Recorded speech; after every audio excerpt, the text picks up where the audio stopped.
The millionaire decided to test the new maid by leaving the safe open and turning on the camera. The morning sun had barely risen over Manhattan when Richard Sterling stood motionless before his penthouse safe, a small red light blinking steadily from the hidden camera he'd installed the night before. His fingers traced the cold metal door, deliberately left ajar a trap set with precise calculation. For a man who had built a billion-dollar empire on trust and intuition, this moment felt like a betrayal of his own principles. But something about Emily Blake, his new housekeeper, haunted him. Perhaps it was the way her blue eyes seemed to hold secrets, or how she lingered too long in his study, her gaze always drawn to the family photographs he kept hidden away. In his 25 years of business, Richard had learned that trust must be earned, not freely given. The camera would tell the truth. As he adjusted his Italian silk tie, memories of her interview 6 weeks ago flooded back. She had sat in his leather armchair, her modest grey sweater and worn boots a stark contrast to the penthouse's opulence. Her credentials were impeccable business administration degree, impressive references, yet she wanted to be a housekeeper. When he'd questioned this, her cheeks had flushed pink. "I believe there's much to learn from observing successful people, Mr. Sterling," she'd said softly, eyes downcast, even in the smallest details of their daily lives. He'd hired her despite his reservations, or perhaps because of them. Something in her determination reminded him of himself at that age, hungry for success, willing to start from the bottom. But lately small things had begun to nag at him. The way she seemed to appear in rooms moments after he entered them, how she knew his preferences without being told, the familiar tilt of her head when she was deep in thought. But now, as he rode the private elevator down to his waiting car, Richard couldn't shake the feeling that today would bring answers he wasn't prepared to face. His driver, James, held the door open with practiced precision. "The board meeting starts in 30 minutes, Sir James reminded him. Richard nodded, his mind already racing ahead to the day's agenda. But as the car pulled away from his building, his thoughts kept returning to the safe upstairs. Inside lay not just the cash he'd planted as bait, but something far more precious and dangerous, a photograph taken 23 years ago, showing a younger version of himself with his arms around a beautiful redhead, both of them laughing at a joke long forgotten. Sarah Mitchell, the only woman he'd ever truly loved. The photograph was his most closely guarded treasure, a reminder of everything he'd lost in his climb to the top. He'd placed it there deliberately, next to the money. Because sometimes the true test of character isn't whether someone will steal wealth, it's whether they'll steal secrets. Hours crawled by in a blur of meetings and conference calls. Richard checked the security feed on his phone obsessively, waiting for Emily to enter his study. When she finally appeared on screen at 2:47 p.m., his breath caught in his throat. She moved through her cleaning routine with practiced efficiency, but he could see her awareness of the safe. Once, twice, 3 times her eyes flickered to its partially open door. But she didn't reach for the money. Instead, she did something far worse. With trembling hands, Emily reached for the photograph. Richard watched, transfixed, as she stared at the image, her fingers tracing the faces with a gentleness that seemed almost reverent. Then, to his shock, she pulled an identical photograph from her pocket and held them side by side. The security feed couldn't capture sound, but he could see her lips moving, forming words that sent a chill down his spine. "Mum. Dad." The phone slipped from Richard's numb fingers, clattering onto his desk. The world seemed to tilt on its axis as 23 years of carefully constructed walls began to crumble. Because in that moment, looking at Emily's face in profile against the afternoon light, he finally understood why she had seemed so hauntingly familiar. She had Sarah's eyes. His daughter, the child he'd never known existed, had found her way back to him, not through chance or fate, but through careful calculation. And now, watching her replace the photograph with hands that shook with emotion, Richard Sterling, the man who had built an empire on control and precision, felt his carefully ordered world begin to unravel. The trap he'd set had caught something far more precious than a thief. It had caught the truth. "Cancel my remaining meetings," he barked into his intercom. All of them. It was time to face the past he'd tried so hard to forget. The St. Michael's Children's Home in Brooklyn held nothing but bitter memories for Richard Sterling. At age 7, he had arrived there with nothing but a worn backpack and a crumpled note from his mother promising to return a promise that remained unfulfilled. The orphanage's grey walls and squeaking floorboards became the backdrop to his childhood, teaching him the hardest lesson of all: trust must be earned, and even then, it can be broken. Yet it was within those same walls that Richard discovered his gift for numbers.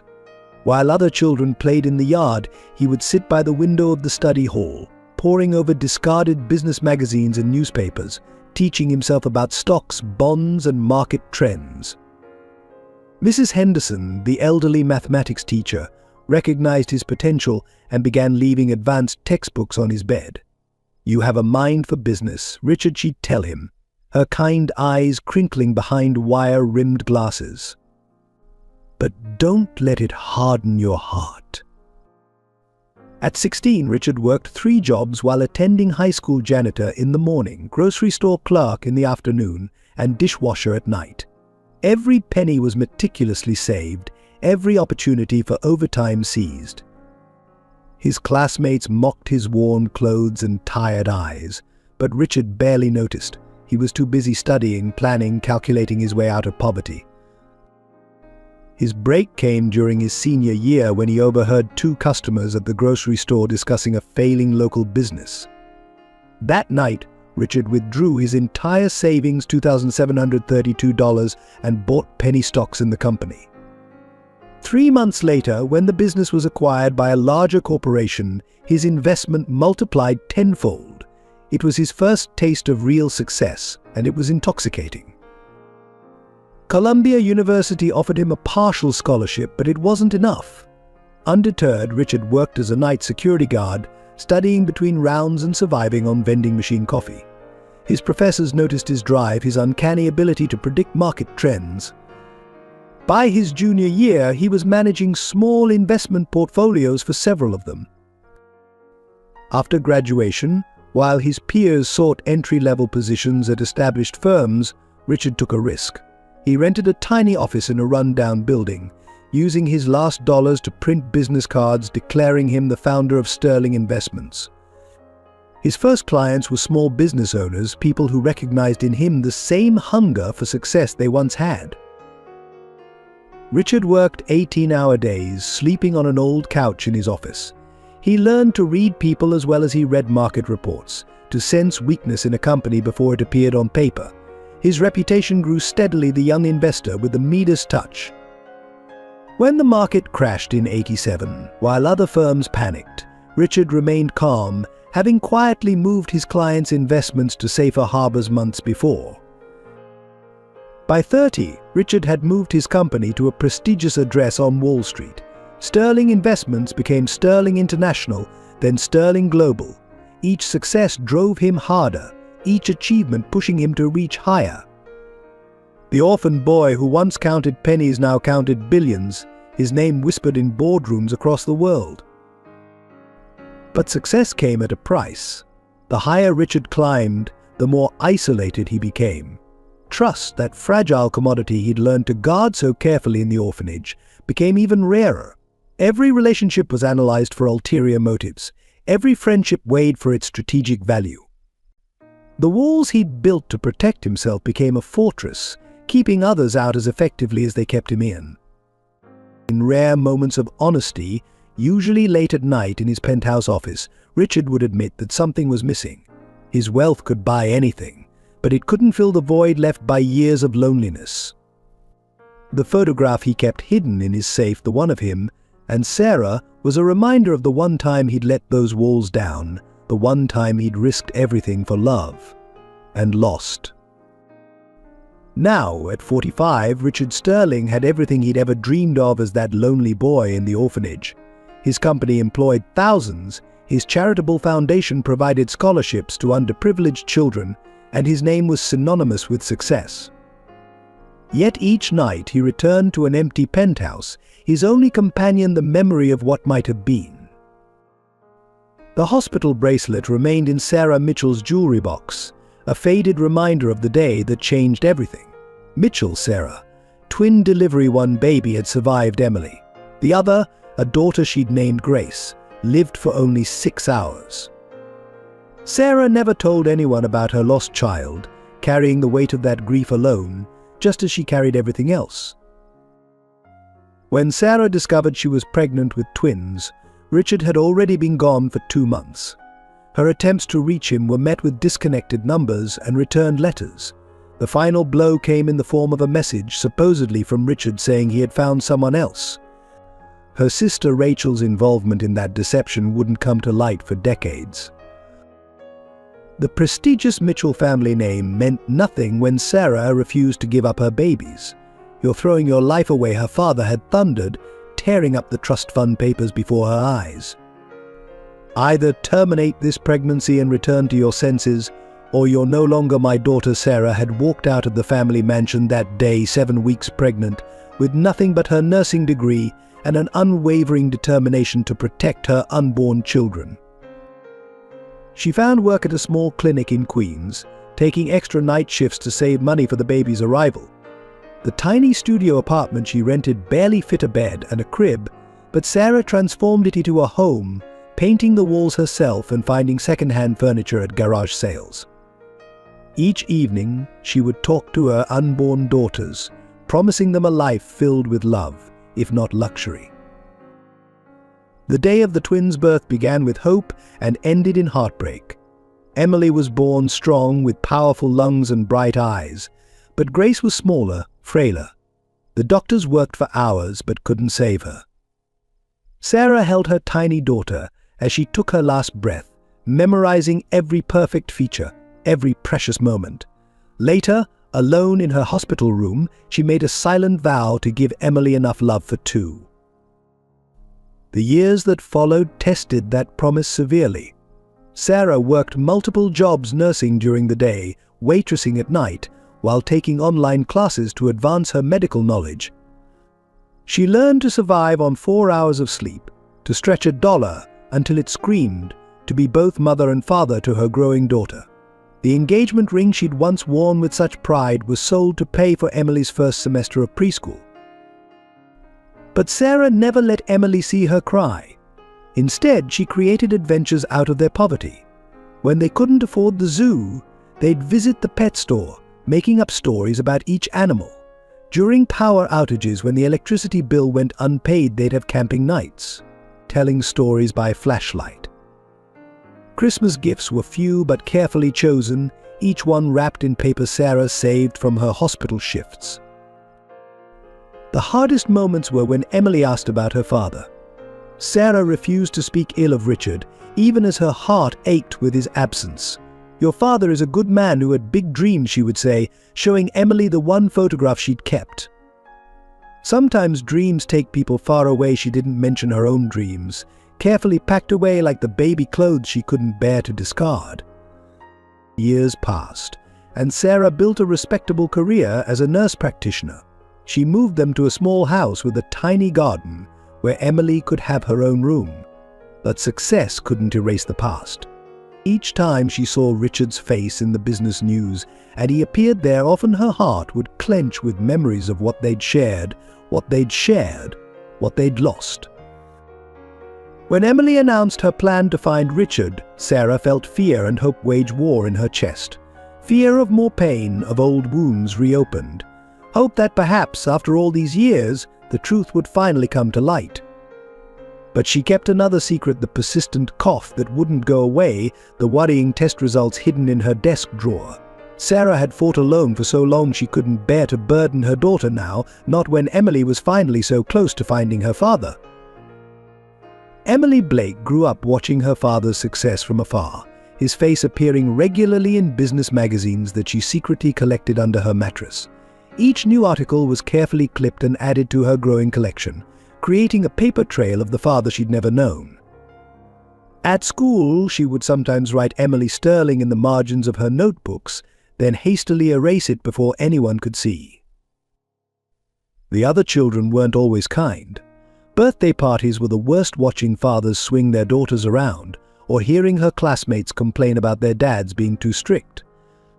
Emily learned to smile and pretend it didn't hurt, but each Father's Day project in school felt like a fresh wound. She would make her cards for her mother instead, but they both knew it wasn't the same. By age 10, Emily had memorized every detail about Richard Sterling that she could find. She knew his favorite restaurants from society page photographs, could recognize his preferred brands of suits, and had even learned about his business strategies from financial papers. While other girls had posters of pop stars on their walls, Emily had discreetly pinned a Forbes cover featuring her father behind her closet door. School became her sanctuary and proving ground. She threw herself into business classes, excelling in mathematics and economics, silently competing with the ghost of her father's academic record. When she discovered that Richard Sterling had graduated top of his class at Columbia, Emily spent countless nights studying by lamplight, determined to earn scholarships that would make her worthy of the name she couldn't claim. The questions about her father's absence grew more difficult as she got older. Her mother's gentle explanations that he was a good man who had followed his dreams stopped being enough. Emily began to dig deeper, using her developing research skills to piece together timelines and connections. She created a secret email address, grace.sterling23@gmail.com, named for a sister she never knew she had, and began reaching out to people who might have known her father in his early years. Her breakthrough came during her senior year of high school.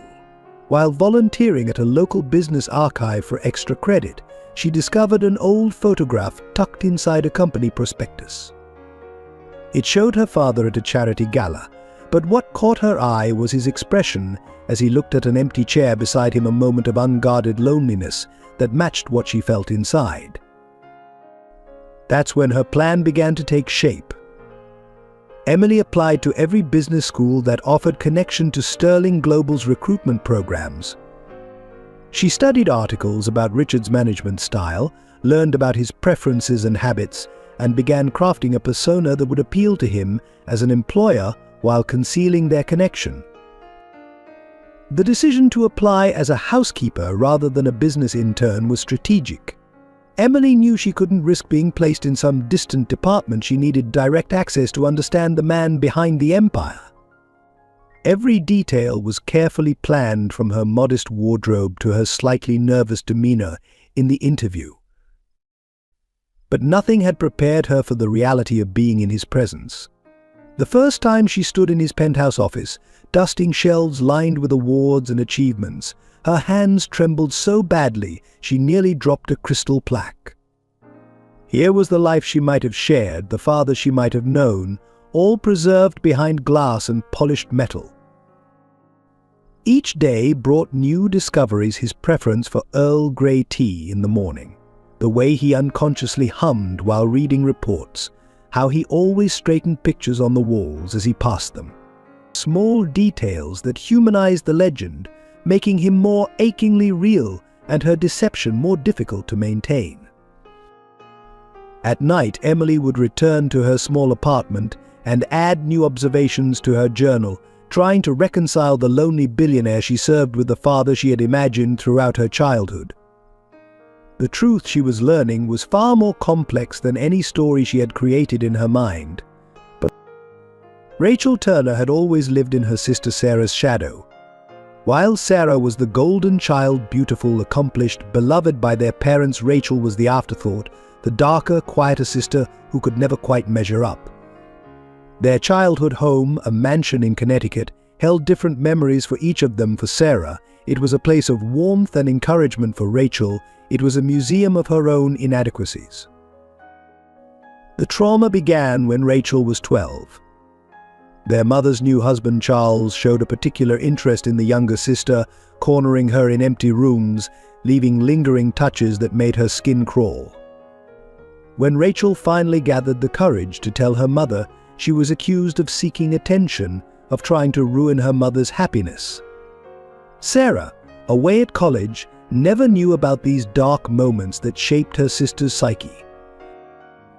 Rachel learned to survive by becoming invisible, developing a talent for going unnoticed that would later serve her more sinister purposes.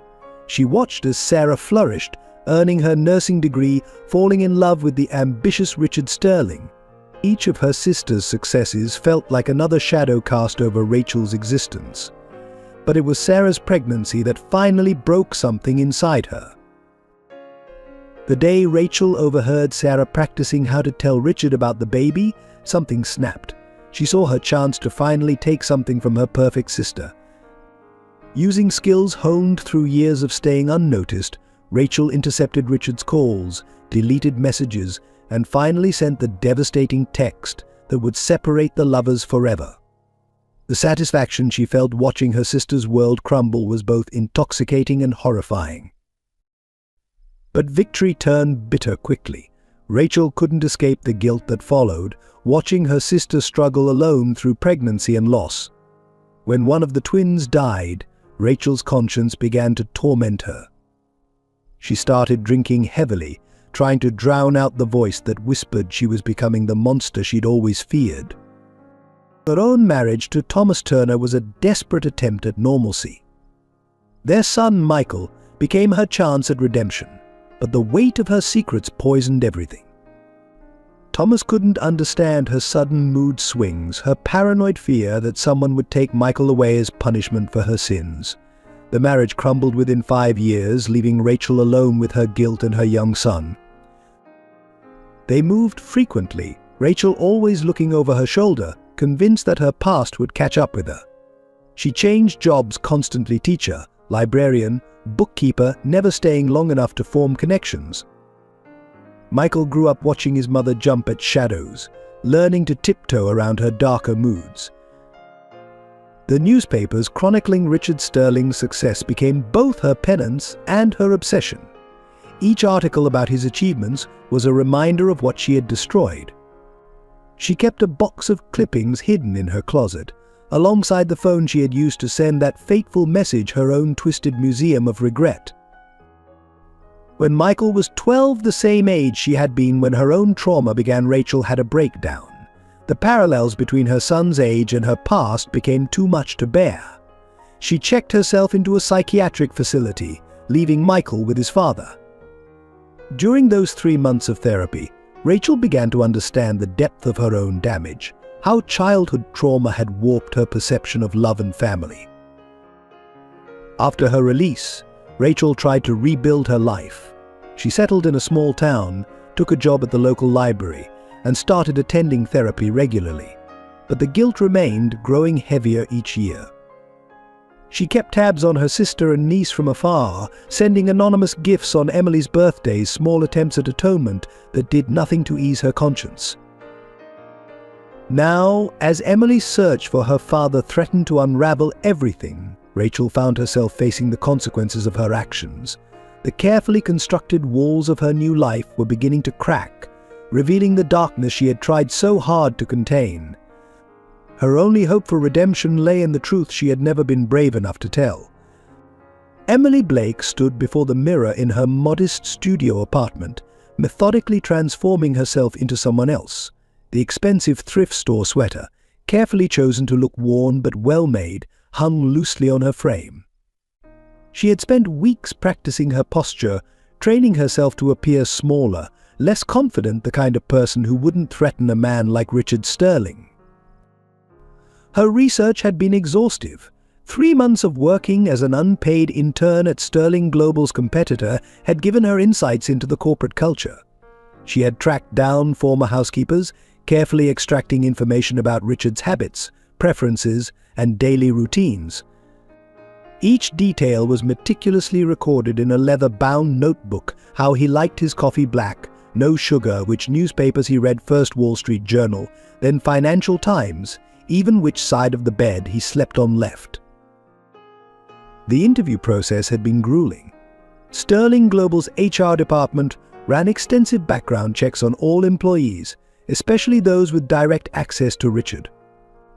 Emily had prepared for this, creating a carefully curated history that was completely true, yet revealed nothing of her true identity. Her degree in business administration raised eyebrows. Why would someone so qualified want to be a housekeeper? She had rehearsed her answer countless times in front of her mirror. "I believe success leaves clues, Mr. Sterling," she had said during the interview, eyes downcast, voice soft but earnest. "I want to learn from the best, even if it means starting from the bottom." It wasn't entirely a lie. She did want to learn about him, just not for the reason she stated. The hardest part had been practicing how to look at him without revealing the storm of emotions beneath her calm exterior. Every morning she would stand before her mirror, training herself to maintain a neutral expression while looking at his photograph. "He's just your employer," she would whisper to herself. Nothing more. But nothing could have prepared her for the reality of being in his presence. The first time she entered his penthouse, her hands had trembled so badly she'd nearly dropped the cleaning supplies. The space was exactly as she'd imagined from photographs: immaculate, expensive, and utterly lonely. Family photos were conspicuously absent, replaced by awards and artwork that spoke of success but not happiness. Each day brought new challenges. She learned to time her cleaning schedule to coincide with his brief appearances at home, creating seemingly accidental encounters that allowed her to observe him up close.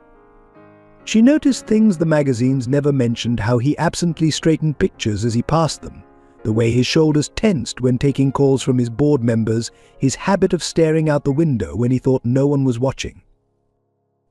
The safe had been an unexpected discovery. Hidden behind a painting of the New York skyline, it stood as a testament to the secrets Richard Sterling kept locked away.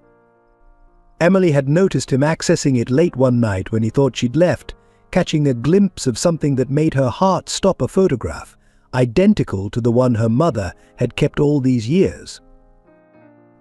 Now, 3 weeks into her employment, Emily sat at her small kitchen table, updating her journal.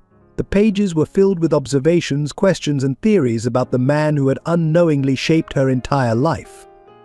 Tomorrow would mark the beginning of the next phase of her plan, letting him catch her interest in the safe, planting the seeds of suspicion that would eventually force a confrontation. Her mother's voice echoed in her mind. "Are you sure about this, Emily?"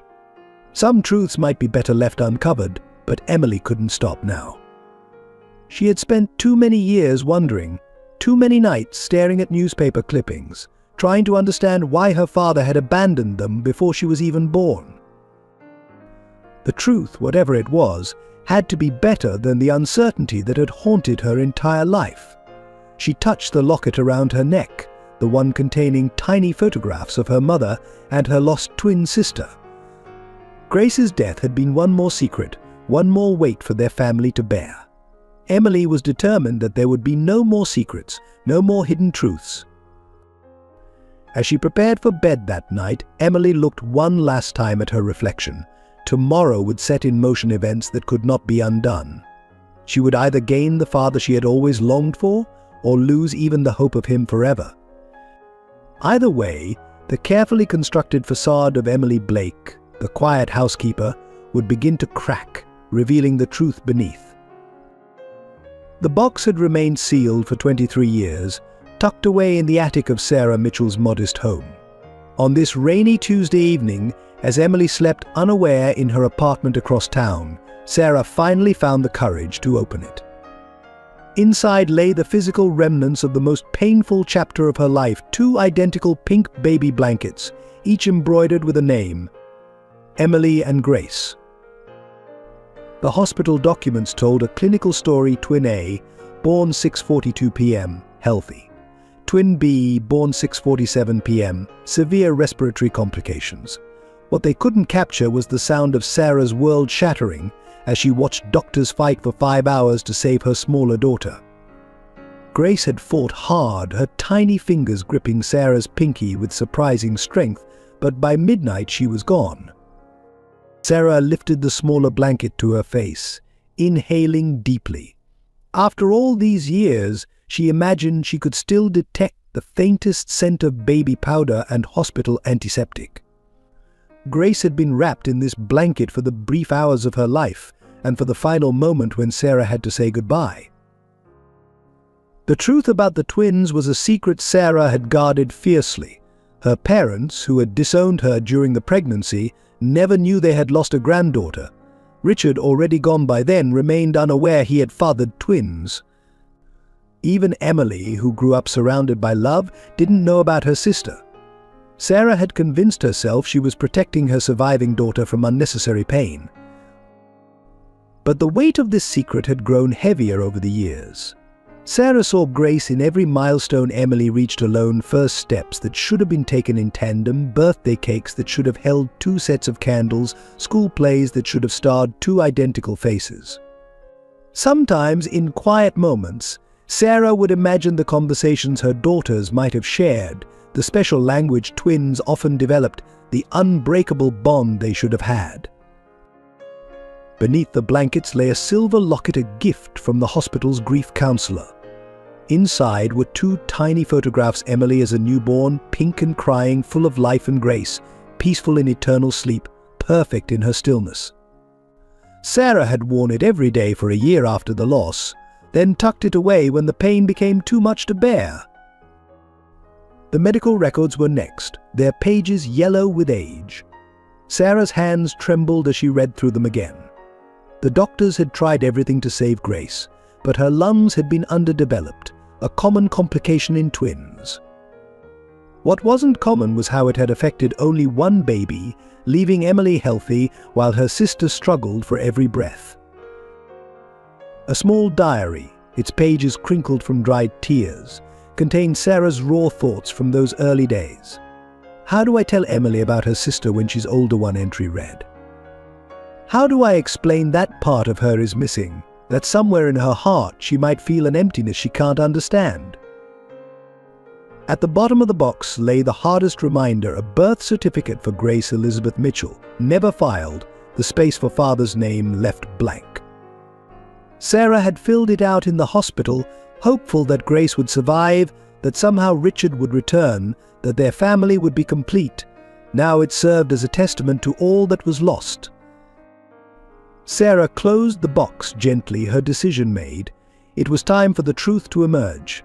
Emily's search for her father had opened old wounds, but perhaps it could also lead to healing. The burden of these secrets had become too heavy to bear alone. Tomorrow she would begin the process of telling Emily about Grace.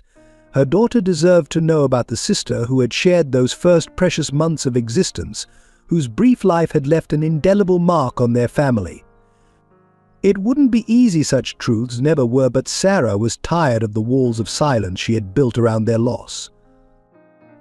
As she returned the box to its hiding place, Sarah touched the spot above her heart where the locket had once rested. Soon, Emily would learn that she had never truly been alone, that her inexplicable feelings of loss had a name and a face. Grace's story deserved to be told, her brief existence acknowledged and mourned, not just by her mother, but by the twin sister who had never known her. The diagnosis lay heavy in Sarah Mitchell's handbag as she walked through the hospital corridors where she had worked for the past 15 years. Stage I ovarian cancer. The words on Dr. Anderson's lips had seemed surreal, like something from one of the medical dramas she occasionally watched. But the scans were undeniable, the blood work conclusive. The persistent fatigue she'd attributed to long shifts, the subtle weight loss she'd blamed on stress, all had darker meanings. "We need to start treatment immediately," Dr. Anderson had urged, his kind face creased with concern for his colleague. "The survival rates are better if we begin aggressive chemotherapy now." Sarah had nodded, accepting the stack of pamphlets and referrals with outward calm, even as her mind raced with calculations of a different sort. Her insurance would cover most of the treatment, but the deductible and time off work would drain her savings. The money she'd been setting aside for Emily's graduate school. Back in her office, Sarah locked the door and allowed herself 5 minutes of tears, no more, no less. She had learned to ration even her grief over the years.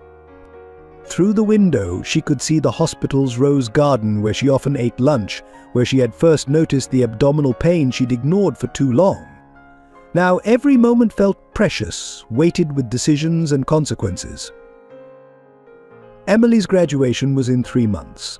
Sarah had already bought the perfect dress, practiced keeping her proud smile steady for photographs.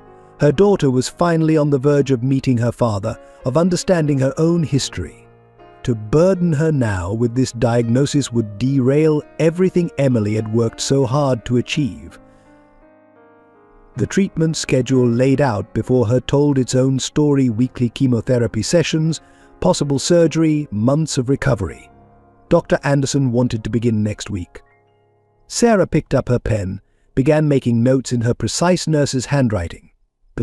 If she delayed treatment until after Emily's graduation, after the truth about Richard emerged, her chances would be significantly lower. But her daughter would have the support system she needed: a father, possibly even extended family, to handle whatever came next. That evening, Sarah sat at her kitchen table, methodically organizing her finances. Her life insurance policy was substantial, a prudent investment from her early nursing days. The house was nearly paid off. With careful planning, Emily would be provided for, able to pursue her dreams without the weight of medical bills or funeral costs. The hardest part was maintaining normalcy. When Emily called to share her latest observations about Richard, Sarah listened intently, offering encouragement while swallowing back waves of nausea that had nothing to do with her illness. Each conversation felt like a precious gift, another memory to store away. She began recording voice messages on her phone: birthday wishes for future years, advice about love and life, apologies for secrets kept too long. At work, Sarah quietly began training her replacement, documenting her procedures, ensuring her patients would be well cared for.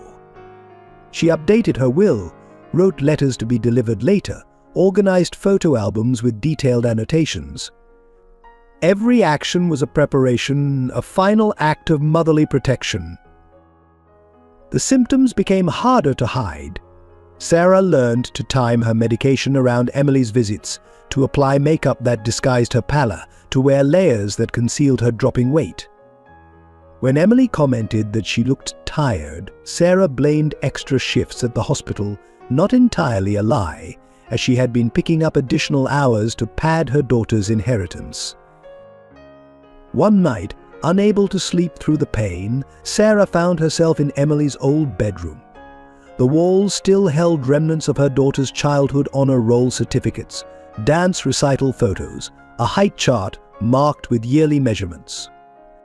Soon Emily would learn about her sister Grace, about her father's innocence in leaving them, about the complex web of circumstances that had shaped their lives. But Sarah's illness would remain her final secret, her last sacrifice for her daughter's happiness. As dawn broke over the city, Sarah made her peace with her decision. She would keep her silence, protect Emily's chance at happiness, at a relationship with her father. There would be anger later, perhaps even resentment at being kept in the dark. But Sarah had carried harder burdens. She would bear this one too, giving her daughter the gift of time to find her father, to understand her past, to build a future unencumbered by worry for her mother's health. Every Thursday afternoon, Richard Sterling left his corporate persona behind and drove to St. Michael's Children's Home in Brooklyn. The aging building hadn't changed much since his time there: the same squeaking floorboards, the same smell of industrial cleaner mixed with cafeteria food. But now, instead of being a resident, he was the anonymous benefactor who had quietly kept the orphanage running for the past 15 years. Today he sat in the library he had funded, watching a small boy struggle with mathematics homework. Tommy reminded Richard of himself at that age: serious eyes, determined set to his jaw, the weight of abandonment carried too young on small shoulders. Without revealing his own history, Richard began helping the boy work through the problems, explaining complex concepts in simple terms. Mr. Sterling, Mrs. Parker, the home's director, interrupted gently. "The contractors are here about the new dormitory wing." Richard nodded, giving Tommy an encouraging pat on the shoulder before following her to her office. The walls were lined with photographs of success stories, former residents now in college or starting careers, their smiles testament to the power of second chances. The Sterling Foundation's support went far beyond just St. Michael's. Richard had established scholarship programs at 20 different orphanages across the country, ensuring that any child who showed academic promise would have the opportunity for higher education. But St. Michael's remained special. It was where his own transformation had begun. As he reviewed the building plans with the contractors, Richard's mind wandered to his latest project. He was developing a mentorship program that would pair successful business professionals with orphaned teenagers, providing them with role models and practical guidance for their future careers. The idea had come to him after realizing how much difference Mrs. Henderson, his old math teacher, had made in his own life. Between meetings, Richard often found himself in the playground, watching children who carried the same wounds he had nursed at their age. He never spoke about his own time here. His public image carefully omitted those early years, but every decision he made for the foundation was influenced by his personal understanding of their struggles. The new dormitory would feature private study areas, a computer lab, and something Richard had desperately wanted as a child, personal storage spaces where kids could keep their belongings secure. Small dignities that meant everything when you had so little to call your own. His weekly visits were kept strictly confidential, known only to Mrs. Parker and a few key staff members. Richard preferred it this way. His presence wasn't about publicity or corporate image. These hours were his private penance, his attempt to create the support system he had wished for as a child. Today, after finalizing the construction plans, Richard took a detour to his old dormitory room. The narrow space now housed two young girls, their side of the room decorated with pop star posters and school awards. On his bed, his former bed, sat a dark-haired girl about 12, reading intently from a business magazine. The sight stopped him cold. "That's Jessica," Mrs. Parker whispered. "She wants to be a CEO someday." "Reminds me a lot of you." At that age, Richard watched the girl highlight passages about market trends, just as he had done decades ago. The parallel wasn't lost on him, another abandoned child seeking escape through business success. Back in his car, Richard made several calls to his foundation directors, increasing the budget for educational programs and adding specialized business courses for interested students. He had built his empire on calculated risks and strategic planning, but his philanthropic work came from a deeper place, the understanding that every child deserved a chance to rewrite their story. Sometimes, in quiet moments, Richard wondered about his own story, about the possibility that somewhere out there he might have a child of his own. The thought of any child of his growing up in an orphanage haunted him, driving him to expand the foundation's reach, to cast a wider net of support for children in need. As he drove back to his office, Richard reflected on the irony of his life. He had succeeded beyond his wildest childhood dreams, yet found his greatest satisfaction in returning to the place he had once desperately wanted to escape.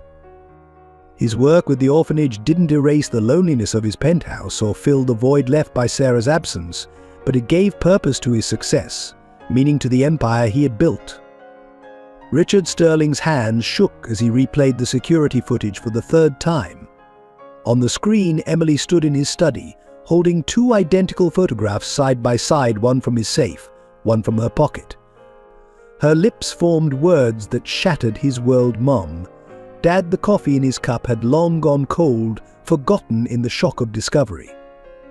"Cancel all my appointments," he barked into the intercom. "And send MS. Blake to my study immediately." His voice remained steady, betraying none of the turmoil beneath his controlled exterior. The 7-minute wait for Emily's arrival felt like hours as memories flooded his mind. Sarah's smile, their shared dreams, the message that had destroyed everything.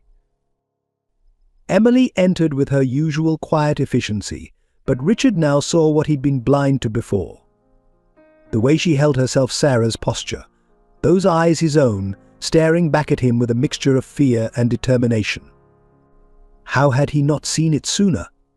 "Close the door, MS." Blakey said softly. Or should I say MS? Mitchell, the color drained from Emily's face, but she lifted her chin, another gesture so like her mother's that it made his heart ache. They stood in silence, 2 decades of unspoken words hanging between them. "How long have you known?" Emily finally asked, her voice barely above a whisper.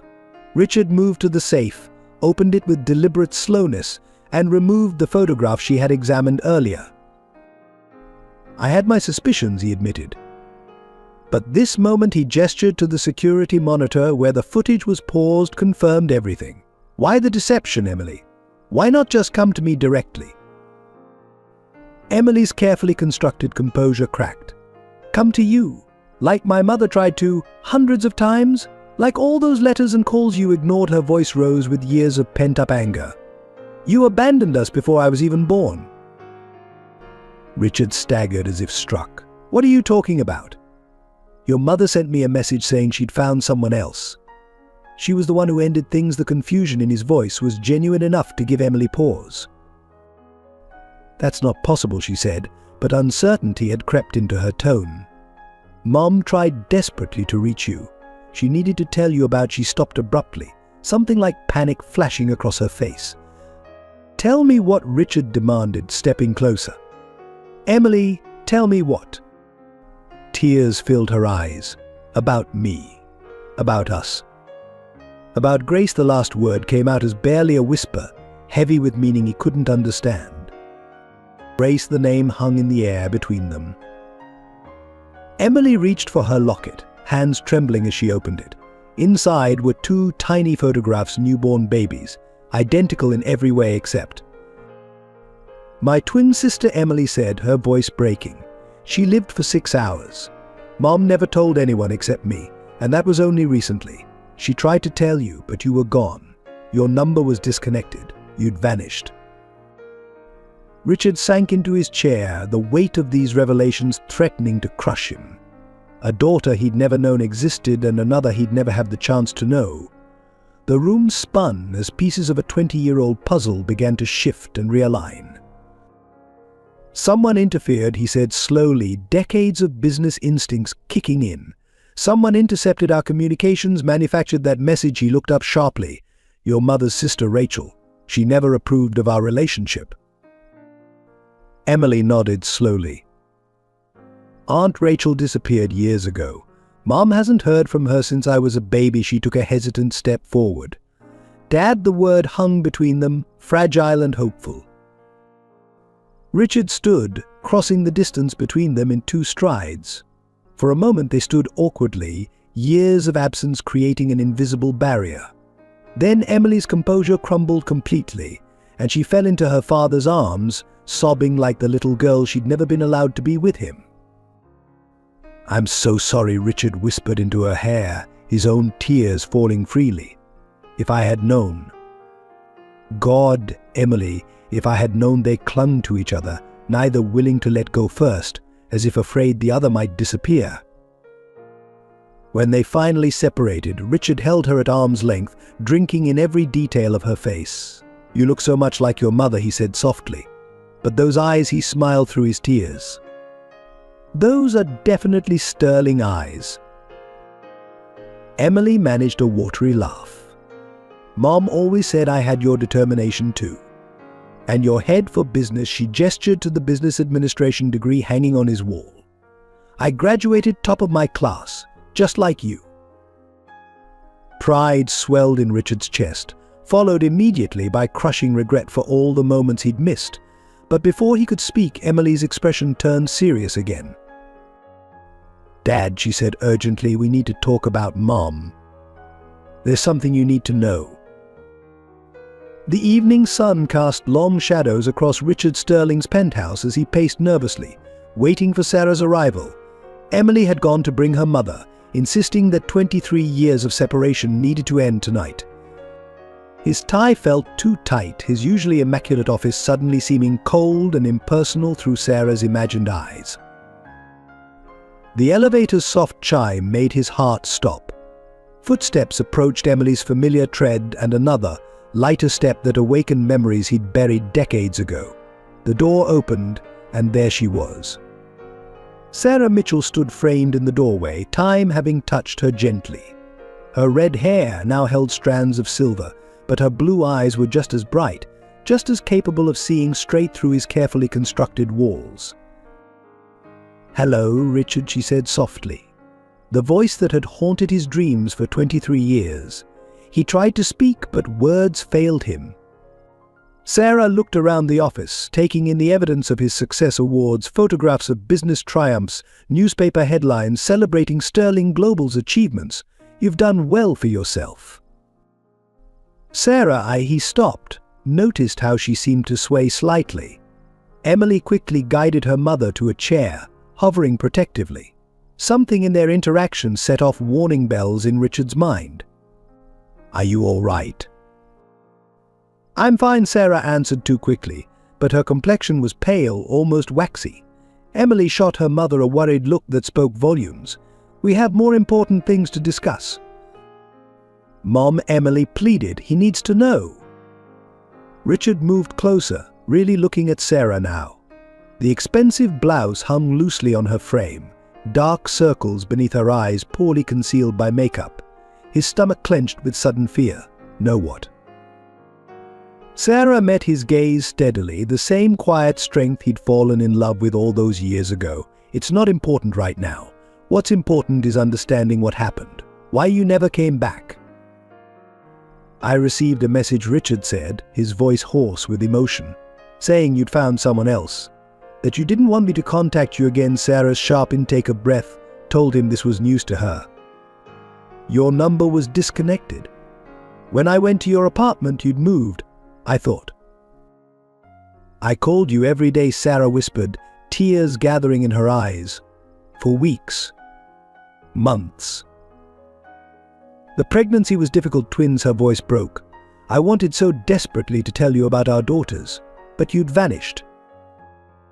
Richard knelt before her chair, taking her hands in his. They were cold, too cold, and thinner than they should be. "Sarah, please. What aren't you telling me? What's wrong?" A tear slipped down her cheek. "Stage I ovarian cancer," she said quietly. "I've known for months, but I couldn't tell Emily, not when she was so close to finding you. She needed to know her father first to have that foundation before." "No," Richard interrupted fiercely. "Don't talk like that. There must be treatments, specialists." His mind was already racing, calculating resources, connections, possibilities. "Mom has been delaying treatment," Emily said, her voice thick with tears, "to protect me, to make sure I found you first. But now she couldn't continue." Richard looked at the woman he'd never stopped loving, saw the sacrifice written in every line of her face. 2 decades ago, she'd faced pregnancy and loss alone. Now she was facing this battle the same way. "Not anymore," he said firmly. "You're not doing this alone, Sarah. Not this time." Sarah tried to protest, but exhaustion was evident in every movement. "Richard, you don't have to." "Yes, I do," he cut her off. "We lost 23 years because of someone else's manipulation. I lost the chance to know one daughter entirely, to watch this one grow up." He gestured to Emily, who was crying silently. "I'm not losing you too. Not when I've just found you again." Standing, Richard pulled out his phone. "James," he barked when his assistant answered, "get me Dr. Harrison at Memorial Sloan Kettering. Now." "Then clear my schedule for the next month." He turned back to Sarah, his expression brooking no argument. "You're going to fight this. We're going to fight this. Together." Something in Sarah's face softened, a burden visibly lifting from her shoulders. "I'm so tired of being strong alone," she whispered. Richard gathered her into his arms, holding her as gently as if she might break. "You don't have to be." Not anymore. Over Sarah's head, he met Emily's tear-filled eyes. In that moment, a silent understanding passed between father and daughter. They would do whatever it took to save the woman they both loved. Rachel Turner's hands trembled as she stared at her phone, reading the hospital's message for the 10th time. Michael, her 16-year-old son, had been in a car accident. The same hospital where Sarah worked cruel irony that her carefully constructed world would begin to unravel in the place her sister had made her career. The emergency room was chaos when she arrived, her librarian's cardigan clutched tightly around her like armor. Through the sliding doors, she saw a familiar figure in surgical scrubs, Sarah, her red hair escaping from her cap, directing the trauma team. Rachel froze, watching her sister work, unaware that her nephew lay on that gurney. But Mrs. Turner, a young resident, approached. "Your son has sustained serious injuries. He needs immediate surgery," the words washed over her like ice water. "Dr. Mitchell is our best trauma nurse. She'll be assisting." Rachel's world tilted. "No," she whispered. "Please, not her." Another nurse, the resident, looked confused, but before he could respond, Sarah turned and their eyes met across the emergency room. 23 years of secrets hung in that single glance. Sarah's professional mask slipped for just a moment before training took over. Michael Turner, she read from the chart, her voice steady. 16 internal bleeding from vehicular impact. She looked up, realization dawning in her eyes. "This is your son." Rachel nodded, unable to speak. Her sister, the one she'd betrayed, whose life she'd derailed with a single text message, now held her son's life in her hands. Sarah's expression was unreadable as she processed this information. "He needs surgery now," Sarah said simply.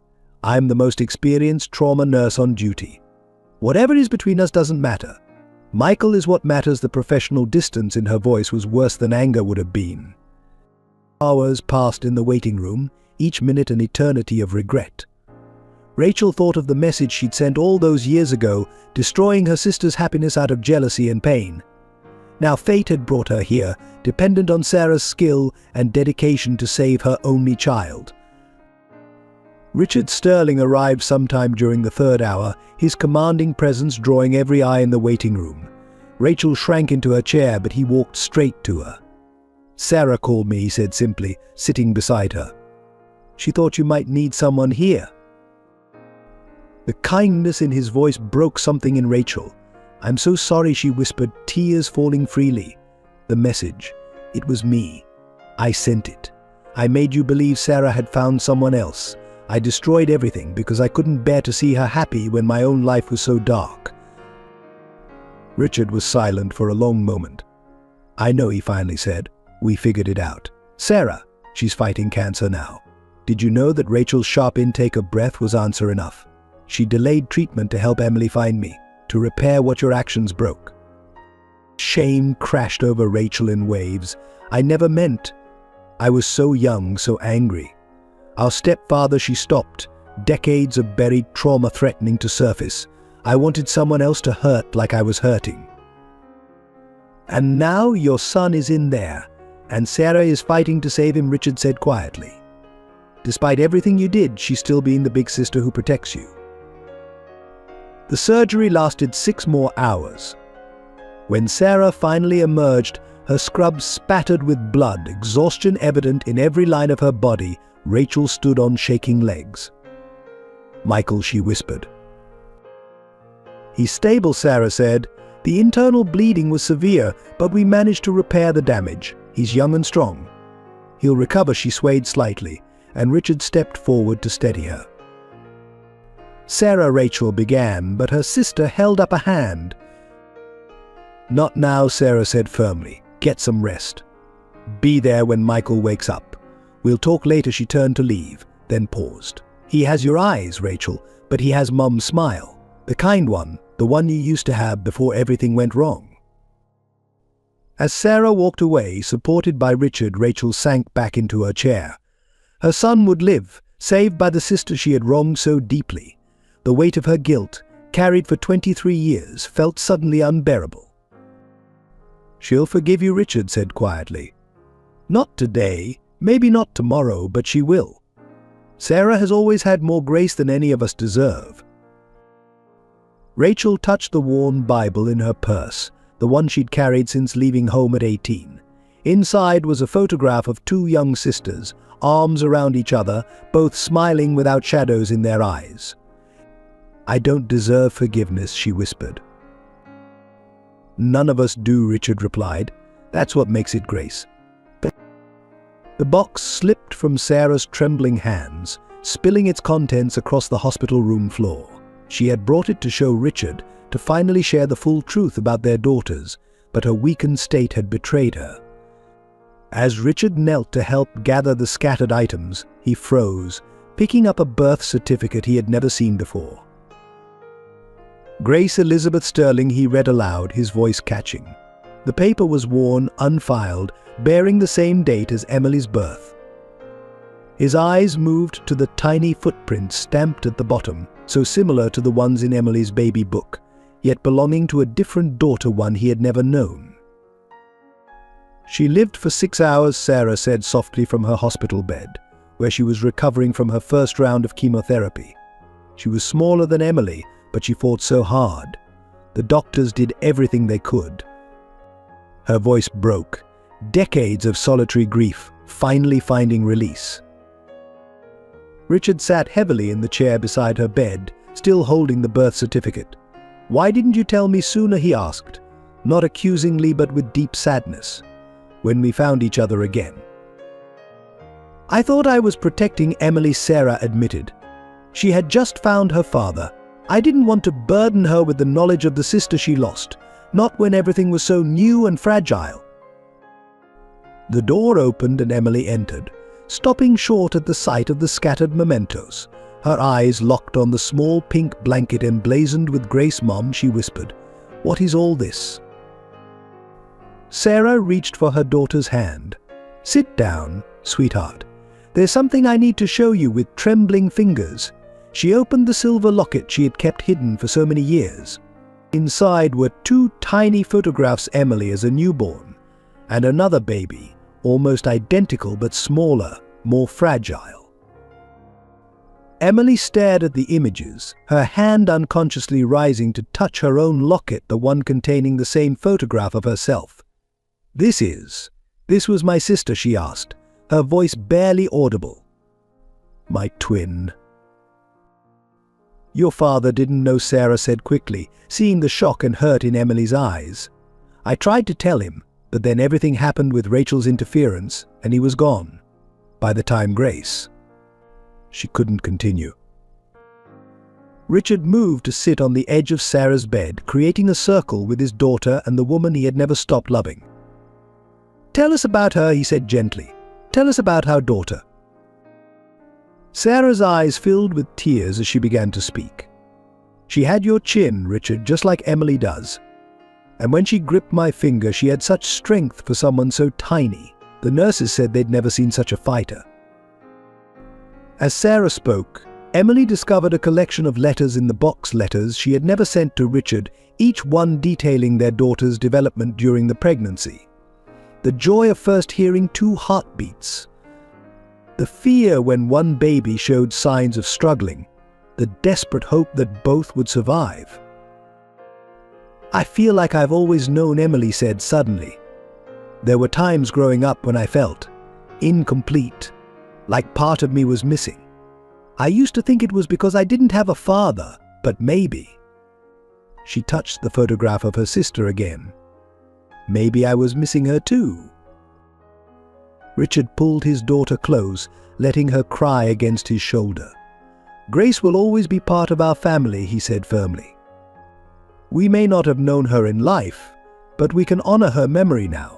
She brought us together in a way. If your mother hadn't been carrying twins, she might not have tried so hard to reach me." "The doctors said it was twin-to-twin transfusion syndrome," Sarah explained softly. "Grace's circulatory system was sending too much blood to Emily. She sacrificed herself in a way so her sister could be strong and healthy." Emily lifted her head from her father's shoulder. "Then I need to live for both of us," she said with quiet determination. "Everything I achieve, every success, every joy, it's for Grace too." Sarah reached for the small pink blanket, running her fingers over the embroidered name. "I think she knows," she whispered. "I think she's been watching over both of you all these years." As the family sat together, sharing memories and tears, healing began to take root. Grace's story, finally told, became not just a tragedy but a bridge connecting past to present, lost to love, broken pieces to new wholeness. The sterling penthouse underwent its first transformation on a Sunday morning, 3 weeks after Sarah's initial chemotherapy session. Emily supervised as movers brought in comfortable furniture to replace the stark, modern pieces that had defined Richard's bachelor life.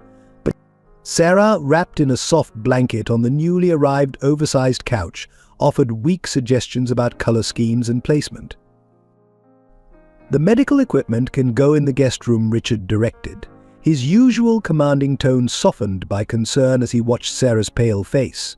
He had converted his home office into a private treatment room, complete with hospital-grade monitoring systems. Money, for once, served a purpose beyond mere accumulation. Emily arranged family photographs on the wall's images from her childhood that Sarah had preserved, alongside newer ones of all three of them together. The empty spaces between the frames seemed to cry out for the missing years, the moments they could never recapture. Adjusting to their new family dynamic proved challenging. Richard, accustomed to solving problems with swift decisiveness, struggled with the helplessness of watching Sarah battle cancer. His instinct to control, to fix everything, clashed with the reality that some things couldn't be commanded into submission. "You can't schedule my recovery like a business meeting," Sarah told him gently one evening, after he had presented her with a detailed timeline for treatment milestones. "This journey doesn't follow a strategic plan." But Emily found herself caught between roles: daughter, caregiver, bridge between her parents. She watched them rediscover each other, noting how her father's hand would linger on her mother's shoulder, how Sarah's eyes followed Richard when he wasn't looking. But she also saw their frustrations: Richard's impatience with Sarah's independence, Sarah's struggle to accept help after decades of self-reliance. Family dinners became their anchor, even on days when Sarah could barely eat. They established new traditions: Richard reading business proposals aloud, Emily sharing stories from her childhood, Sarah teaching them both her grandmother's recipes when she felt strong enough to sit in the kitchen. "Tell me about my first steps," Emily asked one evening, watching her parents exchange glances over soup bowls. "Did I walk early or late?" "Early," Sarah smiled. "You were so determined. Just like your father," they said together, and the moment hung between them, sweet, painful, healing. The hardest days were after chemotherapy, when Sarah's body rebelled against the very treatment meant to save her. Richard would pace outside the bathroom door, helpless as Emily held her mother's hair back, whispered soothing words learned from years of being the only source of comfort. "Let me," Richard said one particularly difficult night, gently moving Emily aside. "Go rest, sweetheart." "I've got this." Emily watched from the doorway as her father, the powerful CEO, knelt beside her mother, tenderly wiping her face with a cool cloth. 2 decades of separation dissolved in simple acts of care. They celebrated small victories: Sarah keeping down a full meal, a promising blood test, the first time she felt strong enough to walk to the corner store.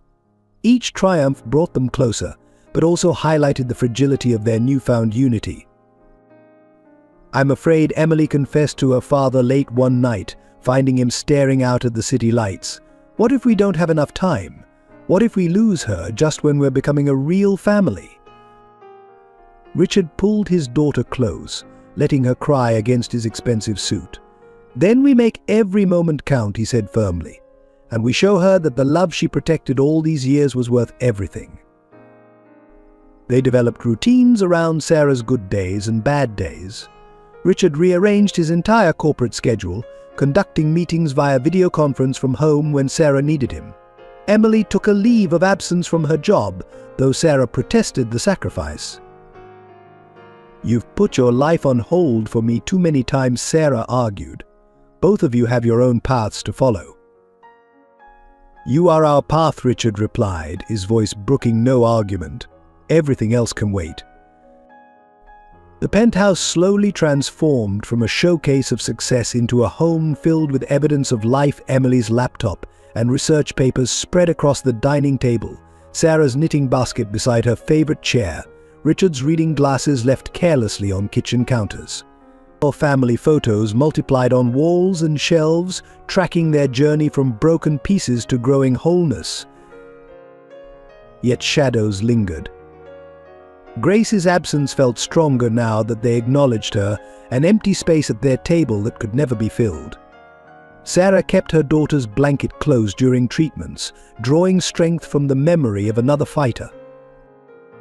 She would have loved this, Sarah said softly one evening, watching Richard and Emily argue good-naturedly over a chess game. Seeing her family together at last. They were learning to be parents and child, husband and wife, all at once, roles delayed but not denied. Each day brought new challenges, Richard learning to share authority in his own home, Emily balancing daughterly love with protective instincts, Sarah accepting that strength sometimes meant allowing others to be strong for her. The board meeting erupted into chaos as Marcus Bennett, Richard's CFO of 15 years, presented the damning evidence. Spreadsheets and bank statements flashed across the screen, showing systematic fund diversions from Sterling Global's charitable foundation to offshore accounts. As you can see, Marcus said, his practice concern masking triumph, these transactions bear Mr. Sterling's digital signature. The evidence suggests he's been embezzling from his own foundation for years. Richard sat motionless at the head of the table, his face a mask of controlled fury. The evidence was expertly fabricated. He had to admire the technical precision of the forgery. Every board member's eyes were fixed on him, years of trust wavering in the face of seemingly irrefutable proof. "This is absurd," he stated calmly, though his hands clenched beneath the table. "I demand a full forensic audit." "Already arranged," Marcus replied smoothly. "The auditors arrive tomorrow. In the meantime, the board must consider temporary leadership changes to protect the company's interests." The vote was swift and merciless. Richard found himself suspended pending investigation, his access to company systems revoked, his badge collected by security. As he rode the elevator down from the office he'd built from nothing, his phone buzzed with news alerts. The story had already leaked to the press. At home, Sarah was resting after her latest treatment, while Emily pored over the financial documents spread across the dining table. "The timestamps are wrong," she muttered, her business degree proving invaluable. "Look, these transactions supposedly occurred while you were in the hospital with Mom during her first chemotherapy session." Richard loosened his tie, studying the papers. "Marcus has been planning this for months, maybe years. He waited until I was distracted with family matters, thought I'd be too preoccupied to fight back." Sarah appeared in the doorway, wrapped in her robe, looking frail but determined. "Then we fight," she said simply, "together." The next few weeks became a battle for survival. Richard's personal assets were frozen, the foundation's work suspended, and charitable projects halted mid-construction. St. Michael's Children's Home faced closure without the promised funding for their new dormitory wing. Emily proved herself her father's daughter, working through nights to trace the money trail. Her fresh perspective spotted patterns the auditors missed. "The fake transactions all route through the same series of shells," she explained, her eyes bright with discovery. "And look at the timing, they align perfectly with Marcus's own business trips." Richard's network of business contacts cultivated over decades proved both blessing and curse. Some longtime allies distanced themselves, unwilling to risk association with scandal. Others, remembering past kindnesses, offered crucial support and information. Marcus has been meeting with Westbrook Industries, a former board member confided over a discreet lunch. They're planning a hostile takeover once Sterling Global stock crashes. The press was relentless. Paparazzi camped outside the building, hoping to catch the fallen king of Wall Street in a moment of weakness. Richard maintained his dignity, focusing on protecting his family and clearing his name. Sarah's health took a downturn from the stress, leading to an emergency hospital admission. As Richard sat by her bed, holding her hand through another sleepless night, he wondered if his empire was worth the cost. "Don't you dare give up," Sarah whispered, reading his thoughts as she had always done. "Those children counting on the Foundation's support, they need you to fight." The breakthrough came from an unexpected source. Rachel, seeking redemption, used her librarian skills to dig through archived records. She discovered old documentation proving Marcus's involvement in a similar scheme at his previous company, a case that had been quietly settled out of court. Emily worked with the forensic auditors, her knowledge of her father's habits helping to prove the impossibility of his involvement in the fraudulent transactions. Dad refuses to use digital signatures for Foundation transfers, she testified. He signs everything by hand because he says each charity deserves personal attention. The final confrontation occurred during an emergency board meeting. Richard, armed with evidence of Marcus's true activities, orchestrated a masterful counterattack. As the proof of manipulation and forgery unfolded, Marcus's carefully constructed scheme collapsed. "You were so busy studying my business methods," Richard told his former friend quietly, "that you forgot to study my character. I built this company on trust and integrity. Those aren't just words on our mission statement." Marcus was led out by security, facing multiple federal charges. The board, shamefaced, voted unanimously to reinstate Richard with full powers. Stock prices stabilized as the truth emerged and the Foundation's work resumed. But the experience had changed Richard's perspective forever. "I want you to take a more active role in the company," he told Emily that evening. "Not because you're my daughter, but because you've proven yourself more than capable." Sarah, recovered enough to join them for dinner, smiled at their matching expressions of determination. "The Sterling legacy continues," she said softly, "stronger for having been tested." Emily Blake stood at the podium of Columbia University's graduation ceremony, her valedictorian speech cards trembling slightly in her hands. In the audience, Sarah sat in her wheelchair, a bright scarf covering the effects of chemotherapy, her proud smile outshining her exhaustion. Beside her, Richard Sterling watched with glistening eyes as the daughter he'd only recently found prepared to address her graduating class. "Success isn't measured by the obstacles we avoid," Emily began, her voice growing stronger with each word, "but by the ones we overcome." Her gaze swept across the sea of faces before finding her parents again. "Some of us worked multiple jobs to afford these degrees. Some studied in hospital waiting rooms while caring for loved ones. Some carried dreams that weren't just our own." The journey to this moment had been anything but easy. Emily remembered countless nights working at the local diner, then studying until dawn in their tiny apartment. Sarah had sometimes found her asleep over her textbooks, gently covering her with a blanket before heading to her own night shift at the hospital. Her academic record was impeccable: perfect GPA, president of the Business Students Association, internships at prestigious firms, but few knew the real story behind those achievements. How she'd turned down social invitations to take extra tutoring jobs, saving every penny toward tuition. How she'd worn the same 3 outfits all freshman year, rotating them carefully to appear more prosperous than they were. The scholarship committee had initially rejected her application, citing her unstable family background as a risk factor. Emily had marched into their office, armed with her mother's medical records and her own financial projections, arguing her case with such passion and precision that they'd reversed their decision on the spot. "Your determination reminds me of someone the head of the committee had said, smiling. A young man who once stood in this same office many years ago." She'd later learned he was referring to Richard Sterling, though she hadn't known then that she was following her father's footsteps. During her sophomore year, when Sarah's first health scare had forced her to miss 2 weeks of classes, Emily's professors had been divided in their response. Some offered extensions and extra help, others suggested she reconsider her academic priorities. She'd completed every assignment on time anyway, studying in emergency rooms and hospital cafeterias, proving her commitment beyond any doubt. Her business plan for a healthcare accessibility platform had won the university's innovation competition, inspired by watching her mother navigate the complexities of medical insurance.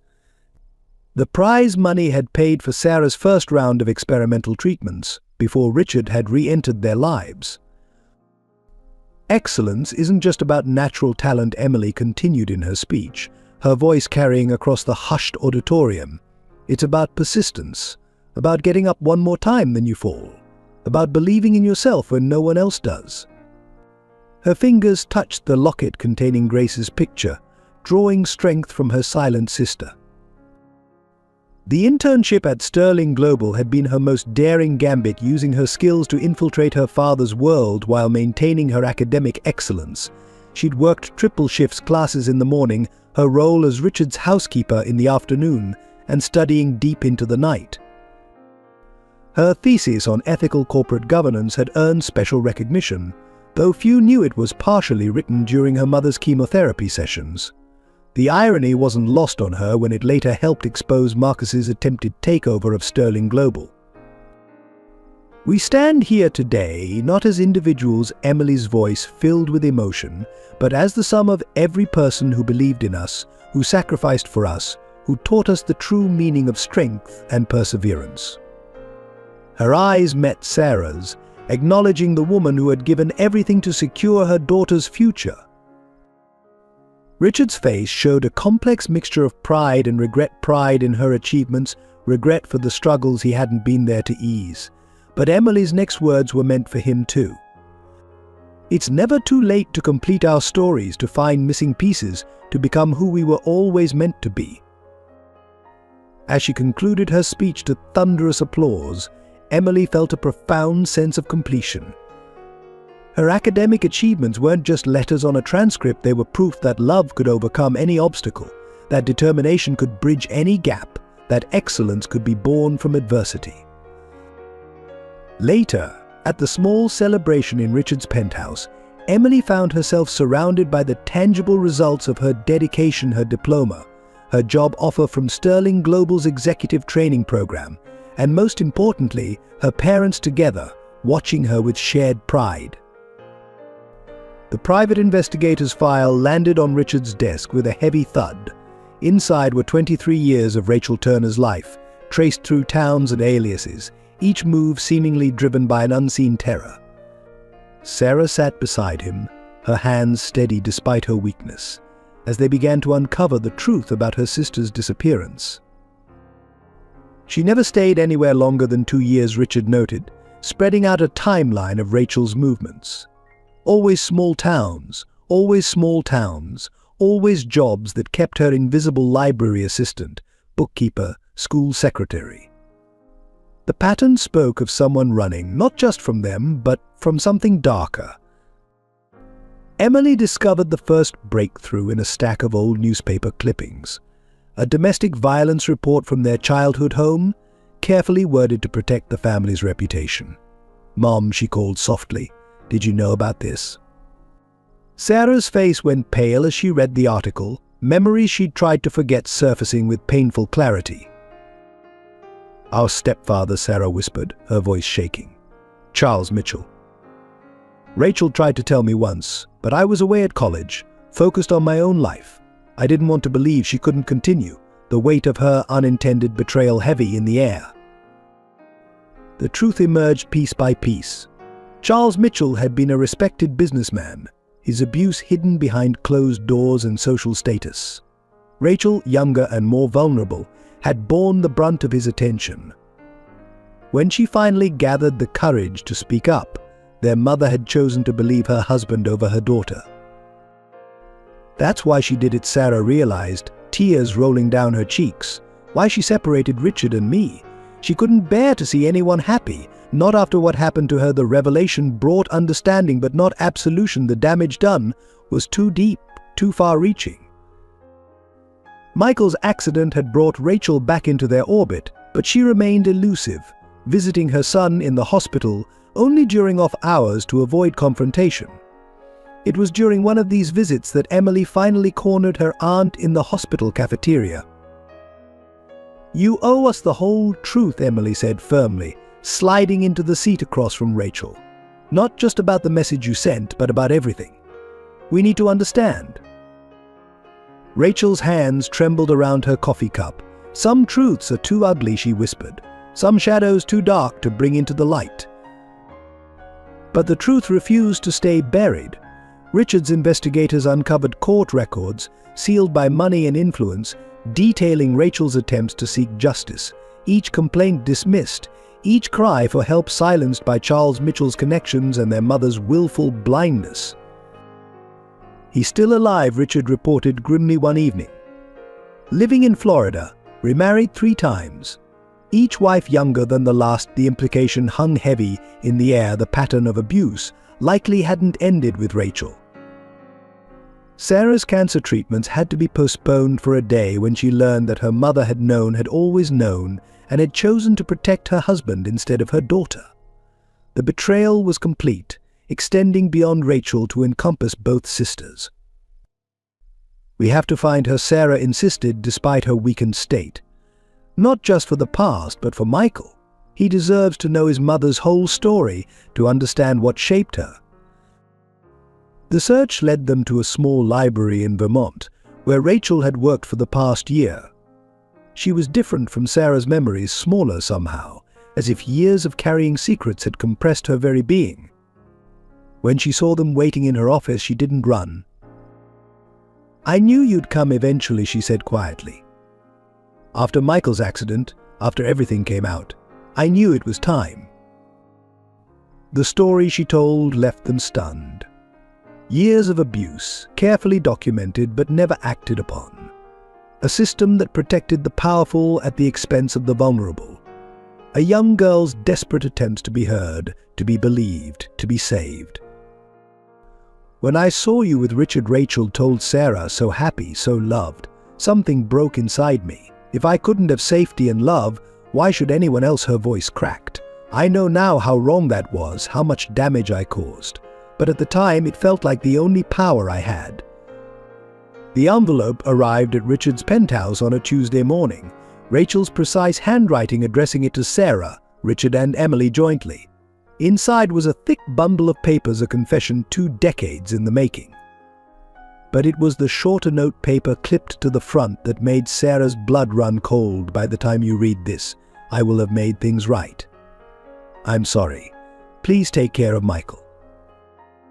Richard was already dialing the police as Emily snatched the address from the envelope. "She's at the Vermont house," Emily said, grabbing her car keys. "We can be there in 4 hours." 3, Richard corrected, ushering them toward the elevator. Sarah insisted on coming despite her weakened condition, clutching Rachel's letter as they raced through morning traffic. The confession spilled out page by page as Sarah read aloud during the drive. Rachel detailed everything: the years of abuse by their stepfather, their mother's calculated blindness, the twisted logic that led her to destroy her sister's happiness. Each revelation was a knife to Sarah's heart, memories shifting and reforming to show signs she should have seen. "Charles started small," Sarah read, her voice shaking. "A lingering touch, a look that lasted too long. I was 12 the first time he came to my room. When I told Mom, she said I was imagining things, that I was jealous of her happiness. After that, I learned to be quiet, to make myself invisible. But watching Sarah find love with Richard, it broke something in me. If I had to live in darkness, why should she have light?" The Vermont house was silent when they arrived, late afternoon shadows stretching across the unkempt lawn. A local police officer was already there, looking grim. "We found her in the bathroom," he reported. "She's alive, but barely. The ambulance is on its way." They found Rachel on the bathroom floor, pale but breathing, an empty pill bottle beside her. Sarah, despite her own illness, snapped into nurse mode, checking vital signs while they waited for paramedics. Emily found more letters in Rachel's bedroom, one for Michael, one for each of them, and a sealed envelope addressed to the district attorney. "Evidence," Richard said quietly, scanning the contents. "Names, dates, bank records, everything needed to prove what Charles Mitchell did. She's been gathering it for years." The ambulance ride was a blur of sirens and medical jargon. Sarah insisted on riding along, holding her sister's hand as Rachel drifted in and out of consciousness. "I'm sorry," Rachel whispered once, her voice barely audible. "I was so lost in my own pain I couldn't see past it." At the hospital, while doctors worked to save Rachel, Emily read the letter addressed to her. "Dear niece." It began, "I robbed you of your father, of your parents' love story, because I couldn't bear to see the happiness I thought I'd never have. The truth is, you were the innocent one in all of this. You and Grace both paid the price for my brokenness." Richard's letter contained a detailed account of how Rachel had intercepted communications between him and Sarah, including copies of the original messages she'd hidden. "I watched you build your empire," she wrote, "and told myself you were better off without us. But seeing you with Emily now, I know what I really stole was a father's love for his child." Sarah's letter was the longest, pages of apology and explanation. "You were always the strong one," Rachel wrote. "The good one. I thought breaking your happiness would make my pain easier to bear, but it only doubled it. Seeing you fight cancer with such grace, still putting everyone else first. I finally understand what real strength looks like." The letter to Michael broke all their hearts. "My precious son." It read, "Everything I did, every move, every lie, was to protect you from the darkness in our family's past. But in hiding the truth, I only created new shadows. Your Aunt Sarah showed me what a parent's love should look like. Learn from her example, not mine." As dawn broke over the hospital, Rachel stabilized. The doctors said she would recover physically, but the road to mental healing would be longer. Sarah, exhausted from her own illness and the emotional strain, refused to leave her sister's side. "We were both victims," she told Richard quietly. "Rachel dealt with her trauma by lashing out, while I dealt with mine by trying to protect everyone else. Neither way was healthy." Emily found herself stepping into a new role, coordinating care for both her mother and aunt while helping Michael process the revelations about his family's past. The sealed evidence Rachel had gathered was in Richard's safe, waiting for the moment they would finally confront Charles Mitchell. "The truth doesn't heal all wounds," Emily told her cousin as they sat in the hospital cafeteria, "but secrets poison them. Maybe now we can all start to really heal." The monitor's steady beeping had become the soundtrack of their lives. Sarah Mitchell's room in the oncology ward was filled with flowers, cards, and family photos, attempts to bring warmth to the sterile space. But nothing could disguise the truth written in her rapidly declining vital signs. "The cancer has spread," Dr. Anderson explained gently, his eyes meeting Richard's over Sarah's bed. The delay in treatment, combined with the stress of recent events he didn't need to finish. They all understood that Sarah's choice to postpone treatment for Emily's sake, followed by the emotional trauma of Rachel's suicide attempt, had given the disease the advantage it needed. Richard hadn't left the hospital in 3 days, his usually immaculate suits wrinkled from sleeping in the uncomfortable chair beside Sarah's bed. Emily moved between her mother's room and her aunt's floor, trying to support both women while holding herself together. "You need to rest," Sarah whispered to Richard one evening, her voice weak but still carrying that note of authority she'd developed over years of nursing. "Running yourself into the ground won't help anyone." "I lost 23 years with you," he responded, taking her fragile hand in his. "I'm not losing another minute." The unspoken fear hung between them. How many minutes did they have left? Emily found them like that hours later, both asleep, still holding hands. She quietly adjusted her mother's oxygen tube and added another blanket to her father's shoulders. At 23, she felt ancient, weighted down by the responsibility of keeping their fractured family together. Sarah's lucid moments became increasingly rare as the medications increased. During one clear spell, she asked for her box of keepsakes. "There's something I need you both to see," she insisted. Inside was a journal she'd kept during her pregnancy, filled with letters to her unborn twins. "Dear Emily and Grace," she read aloud, her voice surprisingly strong. "Today I felt you both move for the first time. Emily, you're already the stronger one, always kicking. Grace, you're quieter, but I feel your gentle presence." She couldn't continue, tears overwhelming her. Richard took the journal, reading where she left off. "I don't know if your father will ever know about you, my precious girls, but I want you to know that you were born from love. Real, true love that circumstances couldn't break." The doctors suggested hospice care, but Sarah refused. "I want to stay here," she insisted. "Where I can see the sunrise over the city." Richard immediately hired round-the-clock private nurses, transforming the hospital room into a space that balanced medical necessity with comfort.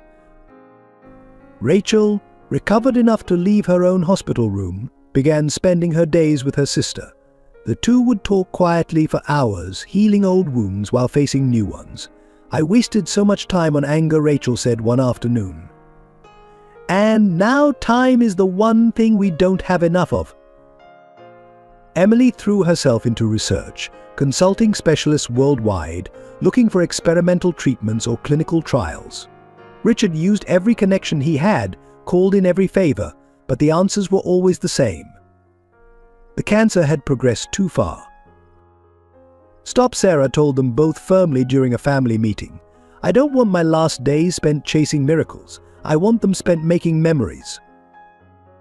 So they did. They brought in a photographer to capture family portraits, Sarah insisting on being properly dressed and seated in her favorite chair rather than the hospital bed. They had dinner parties in her room, complete with tablecloths and battery-operated candles, sharing stories and laughter despite the circumstances.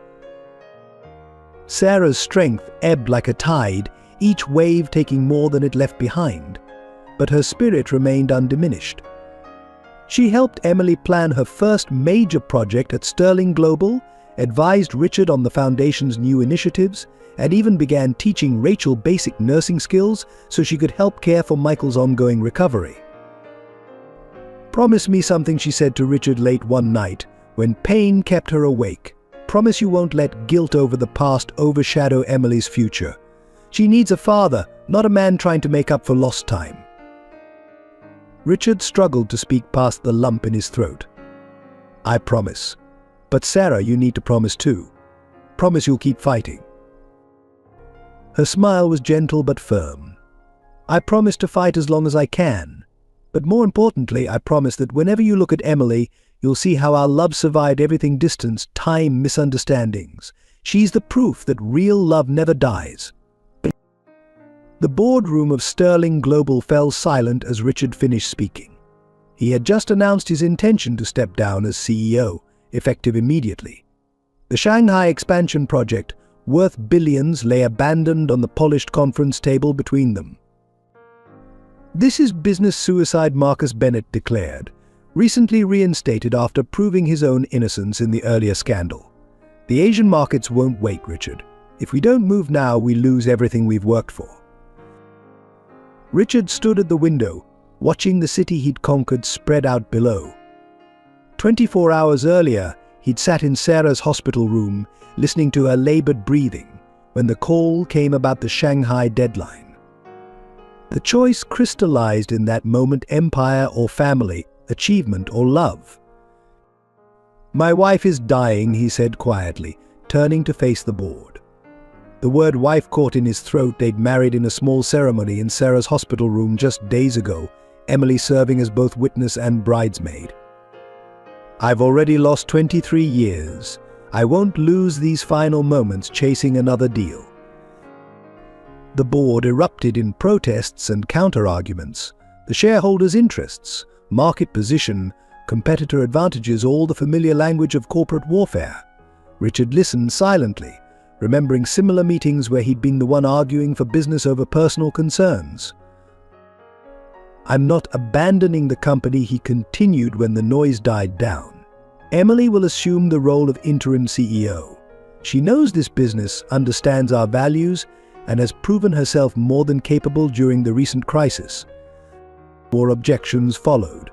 Emily was too young, too inexperienced, too emotionally invested. Richard held up his hand, silencing them with the authority he'd earned over decades. My daughter, he emphasized the word, watching several board members shift uncomfortably, has shown more integrity and business acumen in her short time here than many who've sat at this table for years. She's a sterling not just in name, but in spirit. Emily, sitting quietly at the far end of the table, met her father's eyes. They both remembered nights spent reviewing contracts in Sarah's hospital room, strategy sessions interrupted by medical emergencies, the delicate balance of business and family they'd learned to navigate. The Shanghai project can wait, Richard declared. Some opportunities come only once, yes, but so do some moments. I choose the moments. Later in his office, Emily found him packing personal items into a box. "Dad," she said hesitantly, "are you sure about this? Mum wouldn't want you to sacrifice everything you've built." Richard picked up a framed photograph himself and Sarah in their youth, taken just weeks before their separation. Next to it stood a newer image, their hospital room wedding, Sarah pale but radiant, Emily beaming beside them. "I built this empire because I thought success would fill the emptiness inside me," he explained, wrapping both frames carefully. "But true wealth isn't in skyscrapers or stock options. It's in the moments we share with those we love." His phone buzzed, another message from the Shanghai partners, threatening to withdraw. Richard silenced it without looking. "Your mother taught me that love is a choice we make every day. Today I choose her. I choose you. I choose our family." Emily helped him pack, each object a piece of the life he'd built while trying to forget Sarah. "The board's wrong, you know," he said suddenly. "You're not too young. I was younger than you when I started this company." "But you did it alone," Emily replied. "I have you." Richard paused, holding his nameplate, Richard Sterling, CEO, engraved in gold. "I did it alone because I thought that's what strength meant. You're smarter than I was. You know, true strength comes from letting people in, from choosing love over pride." They took the box down together, past surprised employees and whispered conversations. In the lobby, Richard stopped at the security desk, handing over his executive access card. "Take care of my daughter," he told George, the head of security who'd worked there since the beginning. "She's everything I worked for, everything I'm proud of." In the car, Emily asked quietly, "Do you regret it? Choosing us over the company?" Richard thought of Sarah waiting in her hospital room, of the precious time they had left, of the daughter beside him who carried both their strengths. "The only regret I have," he answered, "is that it took me so long to understand what really matters." The old hospital records lay scattered across Sarah's bed, yellowed pages revealing a truth that changed everything. "There was a mix-up," Sarah whispered, her trembling fingers tracing the documents. "Grace didn't die that night." Emily sat frozen, the world tilting beneath her. Richard gripped the bedrail, his knuckles white. Rachel, standing in the doorway, made a small sound of recognition. "I saw her," Rachel said softly. "That night in the nursery. They had 2 babies listed under Mitchell, one critical, one healthy. I thought I was hallucinating from grief and guilt." Her voice trailed off as the implications sank in. Sarah's voice grew stronger, urgent with confession. "They told me Grace had died, showed me a tiny body. I was so grief-stricken, I never thought to question, never looked closely enough. But these records show a transfer to another hospital that same night. A baby girl, same birth weight as Grace, listed as critical but stable." Richard was already on his phone, calling in every favor, every connection he had. Within hours, a trail emerged. A baby transferred to Boston Children's Hospital, adopted through an emergency placement when no family claimed her. A little girl who grew up just 3 hours away from her twin sister. "Her name is Hannah Porter," now the investigator reported. 23 years old, works as a pediatric nurse in Hartford. Her adoptive parents were told she was abandoned at birth. Emily stared at the photograph in her hands, a young woman who could have been her reflection. The same eyes, same smile, same tiny scar above her eyebrow. She looks just like she couldn't finish. Like you, Sarah completed, tears streaming down her face. My girls, both of my girls alive. The decision to contact Hannah was unanimous, but the approach had to be careful. Richard insisted on having medical records ready to prove their claim. Sarah, despite her weakening condition, wrote a letter explaining everything. Hannah arrived at the hospital 3 days later, her face a mirror of Emily's confusion and hope. She stood in the doorway of Sarah's room, clutching her own set of adoption papers, staring at the family she'd never known existed. I always felt like something was missing, Hannah whispered. Like part of me was somewhere else. Her eyes met Emily's, and something electric passed between them, a connection that transcended their separation. Sarah reached out both hands, one to each daughter. My babies, she breathed. Together again. The twins approached the bed from opposite sides, their movements unconsciously synchronized. As their hands joined with Sarah's, the room seemed to hold its breath. Richard watched his daughters, both his daughters, unite with their mother, his heart so full it hurt. I used to dream about you, Hannah admitted to Emily. A girl who looked like me, who knew what I was thinking before I said it. I told myself I was being silly. I had the same dreams, Emily replied. Mom gave me a locket with your picture, Grace's picture, but I never imagined. The sisters clung to each other, 23 years of separation dissolving in an instant. Sarah watched them through tears of joy and pain, joy at seeing her daughters reunited, pain knowing her time with them would be so short. Hannah, it turned out, had inherited her mother's medical intuition. Looking at Sarah with professional eyes, she immediately understood the gravity of her condition. How long, she asked quietly, when Emily stepped out to get coffee. Weeks, maybe days, Sarah replied honestly. But now I can go peacefully, knowing you're both safe, knowing you found each other. The sisters spent every possible moment together, making up for lost time. They discovered shared interests, identical gestures, the same laugh. Hannah brought her adoption records, Emily shared her childhood photos, and together they pieced together the story of their separation and reunion. Richard watched his daughters bond, saw how they unconsciously mirrored each other's movements, finished each other's sentences. They're extraordinary, he told Sarah one evening, just like their mother. Sarah smiled, weaker now but more peaceful. The family is complete now, she whispered. Everything I ever wanted for them, love, connection, understanding, they have it all. Hannah took leave from her nursing job to stay close, joining Emily in caring for their mother. The twins worked in perfect harmony, their separated years falling away as their innate connection grew stronger. Rachel Turner died on a quiet Thursday morning, not from her suicide attempt, but from an aneurysm doctors had missed during her recovery. She was alone in her hospital room when it happened, having insisted that Michael go home to rest.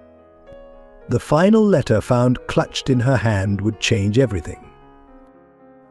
Dear Sarah, it began, by the time you read this, I'll be gone. Not by my own hand this time. The doctors told me about the aneurysm last week. I chose not to tell anyone because I wanted my last days to be about truth, not pity. Emily found her aunt first, during her morning rounds between hospital rooms. The peaceful expression on Rachel's face belied the explosive contents of her confession. As the family gathered, Michael clutching his father's arm for support, Sarah insisted on being wheeled in from her own room to hear the letter read. The truth is darker than what I've told you, Richard read aloud, his voice steady even as his hands shook. Charles Mitchell didn't act alone. Mother was more than just willfully blind, she was complicit. There were others, powerful men who visited our house late at night. She traded her daughter's innocence for social position and financial security. Sarah's already pale face went white. Long-buried memories surfaced, unexplained absences, mysterious gifts, her mother's insistence that she attend certain parties. She'd been protected by her age and her early departure for college, but Rachel. I kept records, the letter continued. Names, dates, bank transfers, everything is in a safety deposit box at First National, key taped to the back of this letter. Use it, Sarah. Use it to make sure no other child suffers what we did. But remember, some of these men are still powerful, still dangerous.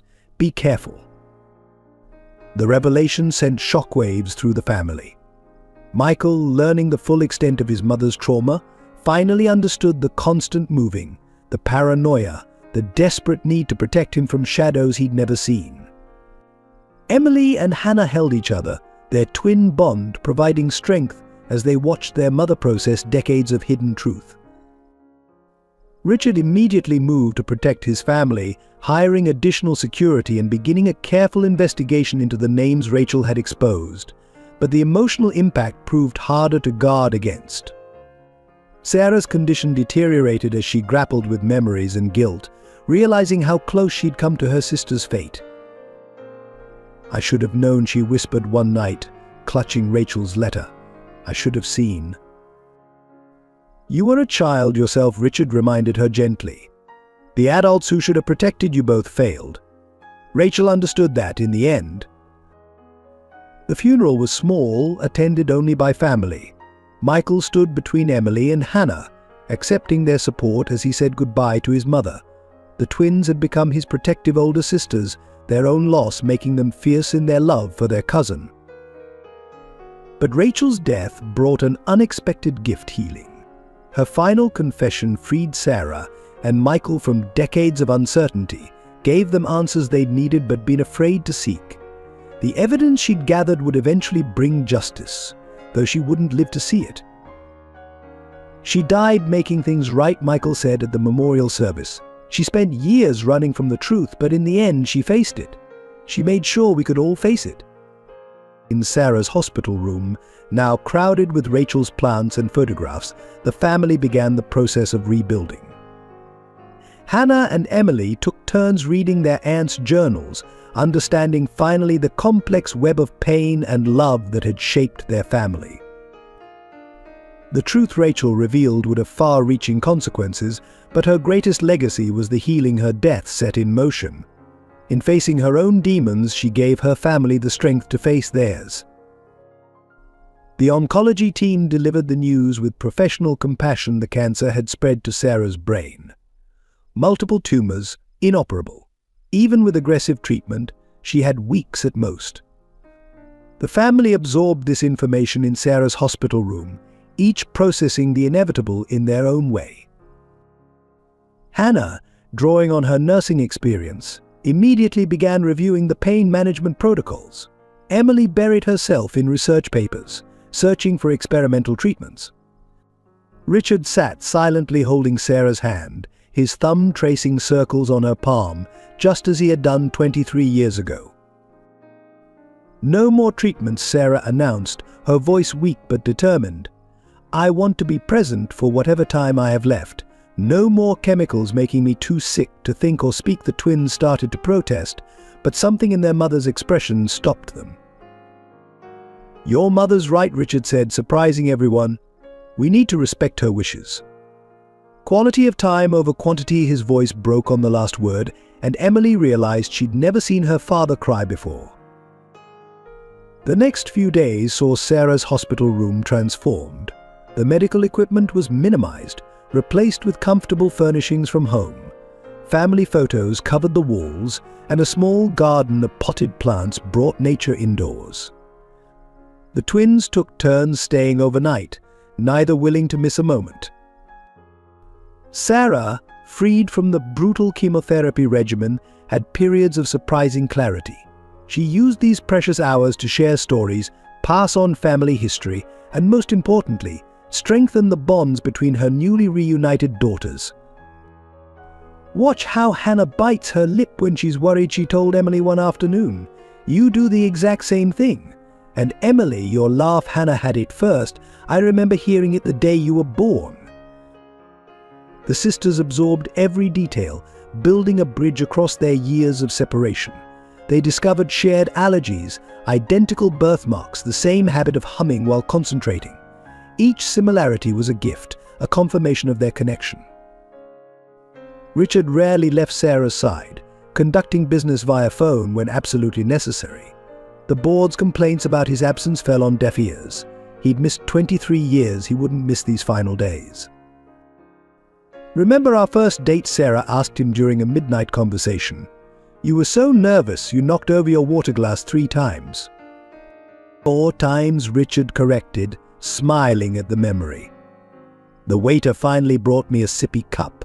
I was mortified, but you just laughed that wonderful laugh that made me fall in love with you." The hardest moments came at night when pain broke through the medication barrier. Hannah and Emily worked in seamless synchronization, one adjusting medications while the other soothed their mother. Richard would pace helplessly, his wealth and power useless against this enemy he couldn't buy off or outmaneuver. Sarah's lucid periods grew shorter, her pain more difficult to manage. The doctors spoke in hushed tones about hospice care, but the family refused to move her.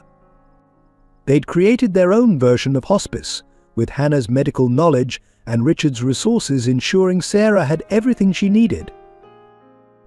"Promise me something," Sarah said during one clear moment, gathering her family close. "Promise you'll stay together after. After. The 4 of you, you're meant to be a family. Don't let anything separate you again." They promised through tears, the twins holding hands across their mother's bed, Richard standing sentinel at the foot, his usual corporate armor stripped away to reveal simply a man about to lose his love twice. "I've been blessed," Sarah whispered, "to find my love again, to see my daughters reunited, to know my family is whole at last. Some people never get such gifts." While the Sterling family kept vigil at Sarah's bedside, Marcus Bennett made his move. The emergency board meeting was called without notifying either Richard or Emily, taking advantage of their distraction. The proposal was simple but devastating: a vote of no confidence in the Sterling leadership, followed by an immediate sale to Westbrook Industries. "The Sterlings have abandoned their responsibilities," Marcus declared to the assembled board members. "Richard has effectively disappeared, leaving an inexperienced daughter in charge during a crucial period. Westbrook's offer represents the best interests of our shareholders." Emily received the news via text from a loyal board member while changing her mother's IV bags. Her hands shook as she read the message: "Emergency vote in 30 minutes. Takeover imminent. Need you here." "Go," Sarah whispered, having seen the message. "Save your father's legacy. Hannah will stay with me." Emily arrived at Sterling Global still wearing her hospital comfort clothes, her hair hastily pulled back. She strode into the boardroom just as the vote was about to begin, her father's determination evident in every step. "Before you vote," she announced, her voice carrying the same authority that had made Richard Sterling a legend, "you should know that Westbrook Industries is under federal investigation for securities fraud." She placed a thick folder on the table. "Their offer isn't a lifeline, it's a desperate attempt to hide their assets before the indictments come down."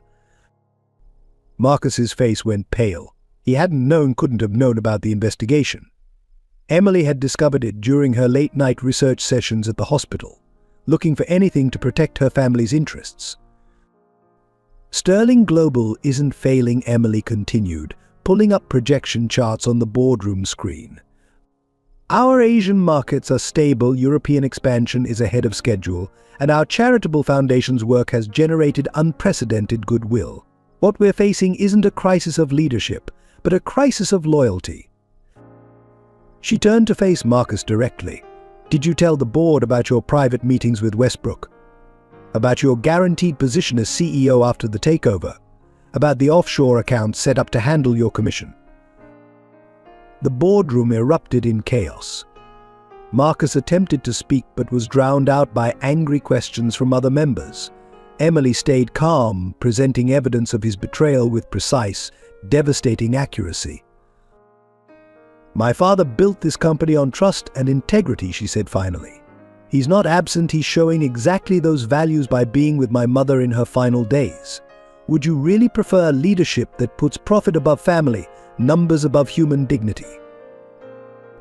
The vote, when it came, was unanimous in support of keeping Sterling Global under family control. Marcus was escorted from the building by security, his dreams of power crumbling around him. Emily returned to the hospital victorious but exhausted. She found Richard in the hallway outside Sarah's room, having just heard about the attempted takeover. "But you shouldn't have had to handle that alone," he said, pulling her into a hug. "I should have been there." "You were exactly where you needed to be," Emily replied. "Everything you taught me about business, about integrity, that's what saved the company today. And everything Mum taught me about fighting for what matters. That's what made me strong enough to do it." They entered Sarah's room together, finding Hannah reading softly to their sleeping mother. The crisis had been averted, the company saved, but looking at Sarah's peaceful face, they knew what really mattered couldn't be measured in stock prices or market shares. "The company will be there tomorrow," Emily said softly. "Tonight we're just family." Hannah's breakdown came unexpectedly during one of Sarah's better days. They had been sharing childhood stories when Sarah mentioned a lullaby she used to sing to Emily. Without warning, Hannah fled the room, her nurse's composure shattering completely. Emily found her twin in the hospital chapel, rocking back and forth in the last pew, tears streaming down her face. "I remember that song," Hannah whispered as Emily sat beside her. "But my adoptive mother never sang it, but I knew it. I would hum it to myself in foster homes before the Porters adopted me. How did I know it?" The revelation opened a floodgate. Hannah began experiencing vivid flashbacks, sensations and memories from their first 6 hours together as newborns. The feel of Emily's tiny hand touching hers in their shared incubator, their mother's voice singing softly, the traumatic separation that followed. The doctors called it cellular memory, Hannah explained through tears. Twins share a bond that starts before birth. Being separated so young, so violently, my body remembered even if my mind couldn't. Emily held her sister as years of unexplained anxiety and depression finally made sense. Hannah had always felt incomplete, spending years in therapy, trying to understand the constant sense of loss that haunted her. Now they knew she had been mourning her twin without knowing she existed. "I used to dream about you," Hannah confessed. "In my nightmares I was always searching for someone, reaching out in darkness. I would wake up screaming, my arms aching to hold someone who wasn't there." Sarah, when told about Hannah's struggles, revealed her own guilt. "I should have questioned more, searched harder," she said weakly. "A mother should know if her child is truly gone." Richard immediately arranged for the best trauma specialists, but Hannah resisted traditional therapy. "I don't need to talk about my feelings," she insisted. "I need to understand who I am, who we are together." The sisters began spending their free moments exploring their connection. They discovered shared memories they couldn't possibly have experienced together, the same recurring dreams, identical fears, simultaneous reactions to situations. Their bond, suppressed for 23 years, emerged stronger for having been denied. "It's like finding a part of my soul I didn't know was missing," Hannah explained to their father one evening. "But now that I've found it, the pain of having lost it for so long is almost unbearable." The hospital staff watched in amazement as the twins operated in perfect synchronization, anticipating each other's needs without words. When one felt distress, the other would appear moments later, drawn by an invisible thread of connection. But with their mother's condition deteriorating, Hannah's trauma intensified. The prospect of losing Sarah so soon after finding her proved almost too much to bear. She began having panic attacks, terrified that Emily would somehow be taken from her too.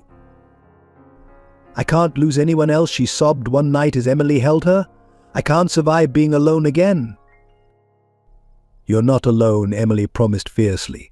"You're never going to be alone again. We're twins, two halves of one whole. Nothing can separate us now." The elderly nurse entered Sarah's hospital room quietly, her weathered hands clutching a worn leather bag. She had worked at this hospital for 40 years, known only as Nurse Margaret. But as she approached Sarah's bed, Richard Sterling froze, recognizing a face he hadn't seen in 35 years. "Mum," he whispered, hardly believing his eyes. The twins looked up sharply, while Sarah managed a weak smile of recognition. Margaret Sterling had aged since abandoning her 7-year-old son at St. Michael's, her once dark hair now completely white. "Hello, Richard," she said softly. "I've been watching over your family for a very long time." But the truth emerged like water from a broken dam. Margaret had been working at this very hospital the night Sarah gave birth to the twins. She had recognized her son's name on the admission forms and, consumed by guilt over abandoning him, had been too ashamed to reveal herself. Instead, she had appointed herself the silent guardian of his family. "I was there when Grace was transferred," she explained, tears rolling down her lined face. "I tried to stop it, to tell them there had been a mistake, but by then the adoption papers were signed. I've carried that guilt every day since." For 23 years, Margaret had watched over Sarah and Emily from afar. She made sure they always had the best medical care, anonymously covered bills when money was tight, and kept detailed records of every milestone in Emily's life to share with Richard someday. The Christmas presents, Emily realized suddenly, the ones that always appeared on our doorstep when Mom was struggling, that was you. Margaret nodded. "It was the least I could do for my granddaughter. For both my granddaughters," she added, looking at Hannah with tears in her eyes. Sarah reached for Margaret's hand. "You were always there," she said softly. "Every time I was at my lowest, somehow things would work out. A bill would mysteriously be paid, a scholarship would appear, a better apartment would become available." Richard stood by the window, his back rigid with emotion. "Why didn't you ever tell me?" he asked, his voice rough. "Why stay hidden all these years?" "Shame," Margaret answered simply. "I abandoned you, Richard. What right did I have to claim your family as my own?" She opened her leather bag, removing a thick album. "But I kept everything. Every newspaper article about your success, every photograph I could take of Sarah and Emily from a distance. I watched my son become a great man, and my granddaughter grow into an amazing woman, even if I could only love you from afar." The album told the story of two parallel lives: Richard's rise to success documented in press clippings, alongside candid photos of Sarah and Emily that captured moments he had missed: Emily's first steps, school plays, graduation. Margaret had created a bridge across their years of separation, preserving memories that would otherwise have been lost. "I'm dying," Sarah said gently. "Our family needs to be whole now, Margaret. No more shadows, no more secrets." Margaret broke down, decades of controlled emotion finally releasing. Richard moved instinctively to support her, his first act of caring for the mother who had left him so long ago. The twins watched in silence as another piece of their family puzzle fell into place. Margaret's hospital records revealed a conspiracy more complex than anyone had imagined. The night the twins were born, a wealthy couple had lost their baby in the same hospital. The husband, a prominent hospital board member, had used his influence to orchestrate an unthinkable switch. "They told me Grace was dead," Sarah whispered, clutching the yellow documents Margaret had preserved. "But they actually took her because the Porters had lost their baby and they didn't want a scandal." Margaret's detailed notes painted a devastating picture. The hospital administrator had been bribed, death certificates forged, and adoption papers falsified. Grace became Hannah Porter, while her grieving birth family believed she had died. "I tried to stop it," Margaret explained, her voice shaking. "But by the time I gathered enough evidence, Hannah was legally adopted. The Porters had no idea they truly believed they were adopting an abandoned child." The twins sat together on Sarah's bed, holding hands as they learned the truth of their separation. The doctor who had declared Grace critical had been paid off. The nurse who handed Sarah a deceased baby had been given a promotion and transferred to another state. "I kept everything," Margaret continued, spreading more documents across the bed. "Every memo, every altered record, every signature on every falsified document. I knew someday the truth would need to come out." Richard, his legal mind already working, saw the implications immediately. "This isn't just malpractice," he said grimly. "This is criminal conspiracy. There could be other cases, other families torn apart by these people." Hannah spoke for the first time since the revelations began. "The Porters, my adoptive parents, they're good people. They love me, gave me everything. They can't know about this. It would destroy them." Sarah reached for her daughter's hand. "They are good people," she agreed softly. "They gave you a wonderful life when I couldn't be there. They're part of our family too now." Emily studied a photograph of herself and Hannah as newborns, taken moments before they were separated. "Look at our hospital bracelets," she said suddenly. "They switched them. That's why the records show Grace as the critical baby. They physically swapped our identities." Margaret nodded. The original plan was to take Emily because she was stronger, but when they switched the bracelets, they accidentally took Hannah instead. By the time they realized their mistake, it was too late to switch back without raising suspicions. The truth of their separation, finally revealed in all its cruel complexity, left the family reeling. The painful randomness of it, that a simple bracelet swap had determined their fate, seemed almost too much to bear. Richard pulled his mother aside while the others processed the revelation. "Why reveal all this now?" he asked quietly. "Why not take this secret to your grave?" Margaret looked at her granddaughters, at Sarah's pale face, at the family she had watched from shadows for so long. "Because secrets poison family," she replied. "I've lived with too many of them. It's time for truth, time for healing, even if that healing hurts at first." Among Rachel's final possessions, the family found a small leather diary, its pages filled with the raw truth she'd never been able to speak aloud. The entries began when she was 12, documenting a descent into darkness that would shape 3 generations of their family. "Mother's new husband came to my room again," one entry read. "Sarah was at debate club. Mother was at her charity meeting. They always make sure Sarah is away when it happens. They're protecting her, but who's protecting me?" Reading the diary together in Sarah's hospital room, the family discovered the full extent of the conspiracy of silence. Their mother had deliberately scheduled Sarah's activities to leave Rachel alone with Charles Mitchell. The business associates who visited late at night, the expensive gifts that appeared without explanation, everything took on a sinister new meaning. "I tried to tell Sarah once," Rachel had written. "But Mother said if I did, they'd hurt her too. Said they'd make sure she never got into nursing school, never escaped this house. So I stayed quiet. I learned to disappear inside myself when they came." Sarah clutched Emily's hand as Richard read aloud, her face wet with tears. "I didn't know," she whispered. "All those times I told her to try harder, to be more like me. I didn't know what she was enduring." The diary revealed how Rachel's trauma had twisted her understanding of love and family. When she saw Sarah happy with Richard, expecting twins, it triggered something broken inside her. "Sarah's having the life I can never have," she wrote. "Every time I see them together, I remember what was taken from me. Why should she get to be happy when I'm still drowning in darkness?" Hannah, with her medical training, recognized the patterns of PTSD in Rachel's writings. The constant moving, the overprotection of Michael, the inability to form lasting relationships, all stemmed from wounds inflicted in that childhood bedroom. The worst part wasn't the abuse, one entry read. "It was Mother brushing my hair afterward, telling me what a good girl I was, how I was helping the family. She made it seem normal, made me feel like I was choosing it. Sometimes I still hear her voice, telling me I'm special, chosen. It makes me sick."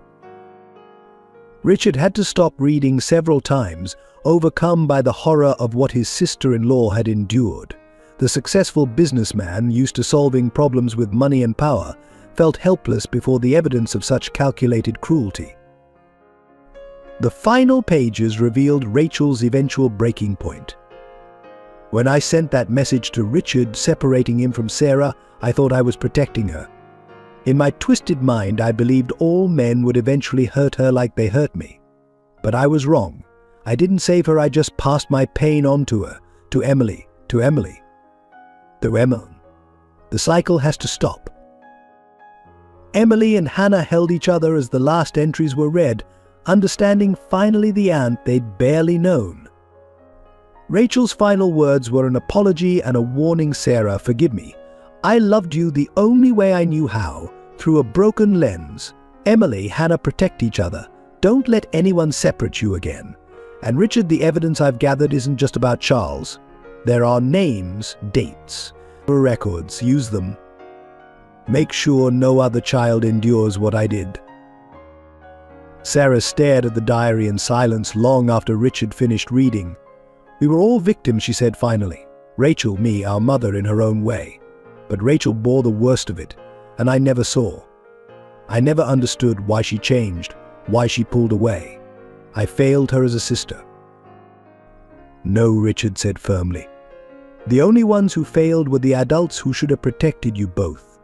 Rachel understood that in the end. That's why she left us this truth. In Sarah's final days, as her strength ebbed, she revealed the full extent of her own sacrifices, not in grand confessions, but in quiet moments, in stories shared between doses of morphine, in treasured mementos finally explained. I sold my engagement ring, she told Richard one evening, her voice barely a whisper. The one you gave me before you left. Emily needed braces and insurance wouldn't cover it. I told her it was lost. She smiled weakly. She had your smile, you see. I couldn't bear to see it crooked. The twins discovered a box of uncashed checks, each made out to Sarah from Margaret over the years. On the back of each was written the same message for Emily's future. Sarah had never cashed them, too proud to accept help, determined to provide for her daughter on her own. I worked 3 jobs when Emily was small, Sarah confessed. Day shift at the hospital, evening waitressing, night shifts at a convenience store. The neighbors thought I had a nanny. It was just careful scheduling and a lot of coffee. Hannah found her mother's nursing credentials, noting the perfect attendance record spanning 2 decades. You never took a sick day, she said wonderingly. Sarah's response caught in her throat. Emily needed health insurance. If I lost my job, we lost everything. The truth of Sarah's quiet heroism emerged in layers. She had taken extra shifts during holidays so other nurses could be with their families, banking the overtime pay for Emily's college fund. She had walked 3 miles to work during snowstorms rather than miss a day. She had donated blood regularly for the extra money it brought, even when she was exhausted from her multiple jobs. The hardest part wasn't the work, Sarah told her daughters. It was coming home too tired to play, seeing Emily trying to be so grown up, so understanding. She learned to cook her own dinner at 8, because I was usually sleeping between shifts. Richard discovered Sarah had been offered promotions multiple times but turned them down. The higher positions would have meant irregular hours, interrupting the delicate balance she'd created to be there for Emily's important moments. I chose time over money, she explained. Emily needed her mother more than we needed a bigger apartment. The hospital records showed Sarah had worked in the cancer ward for years, caring for terminal patients while building a network of doctors who would later help with her own treatment. She had known the signs of her illness long before she sought help, delaying her own care until Emily's search for Richard was complete. A mother's strength isn't in never being afraid, Sarah told Hannah during a late-night conversation. It's in facing that fear and moving forward anyway. Every day I was terrified of failing Emily, of not being enough. But fear doesn't feed a child or pay bills or heal wounds. Love does that. Emily found her old report cards, each one signed in her mother's neat handwriting despite exhaustion, each achievement celebrated with small treats Sarah could barely afford. There were careful notes about parent-teacher conferences attended between shifts, school plays watched in nursing scrubs, birthday cakes baked at midnight. Your mother, Margaret told them, was the strongest person I've ever known. Not because she never broke down, she did, often, in the hospital chapel where she thought no one could see, but because she got up every time, wiped her tears, and went back to being the mother you needed. Sarah's final sacrifice had been delaying her cancer treatment, knowing it might cost her life but determined to see her family whole again. Some things, she whispered to Richard, are worth dying for. Seeing our daughters together, seeing you with them, that was worth everything. The breakthrough came on a rainy Tuesday morning. Hannah, During her rounds at Hartford General, overheard two oncologists discussing a new treatment protocol that had shown remarkable results in cases similar to Sarah's. Within hours, both sisters were poring over medical journals, their twin minds working in perfect synchronization. But it's a combination therapy, Hannah explained to Richard, spreading research papers across Sarah's hospital room. Traditional treatment enhanced by targeted immunotherapy. They've had success rates of 60% in cases that were considered terminal. The treatment was expensive and not covered by insurance. Richard didn't hesitate. Whatever it costs, he said firmly, already making calls to arrange for Sarah's inclusion in the program. Emily worked through the night preparing the necessary documentation while Hannah used her medical connections to expedite the approval process. Sarah initially resisted. "You've all done enough," she protested weakly. Maybe it's time to accept, but the twins wouldn't hear of it. Their combined determination a force that even their mother's stubbornness couldn't resist. The first weeks of treatment were brutal. Sarah's already weakened body struggled with the aggressive therapy. The twins took turns staying with her, developing an intricate system of care that merged Hannah's medical knowledge with Emily's organizational skills. Richard rarely left her side, his business empire running on autopilot as he focused solely on supporting his wife. Then, almost imperceptibly, things began to change. Sarah's blood work showed improvement. The tumors stopped growing. Her energy slowly returned, bringing with it the spark that had dimmed in her eyes.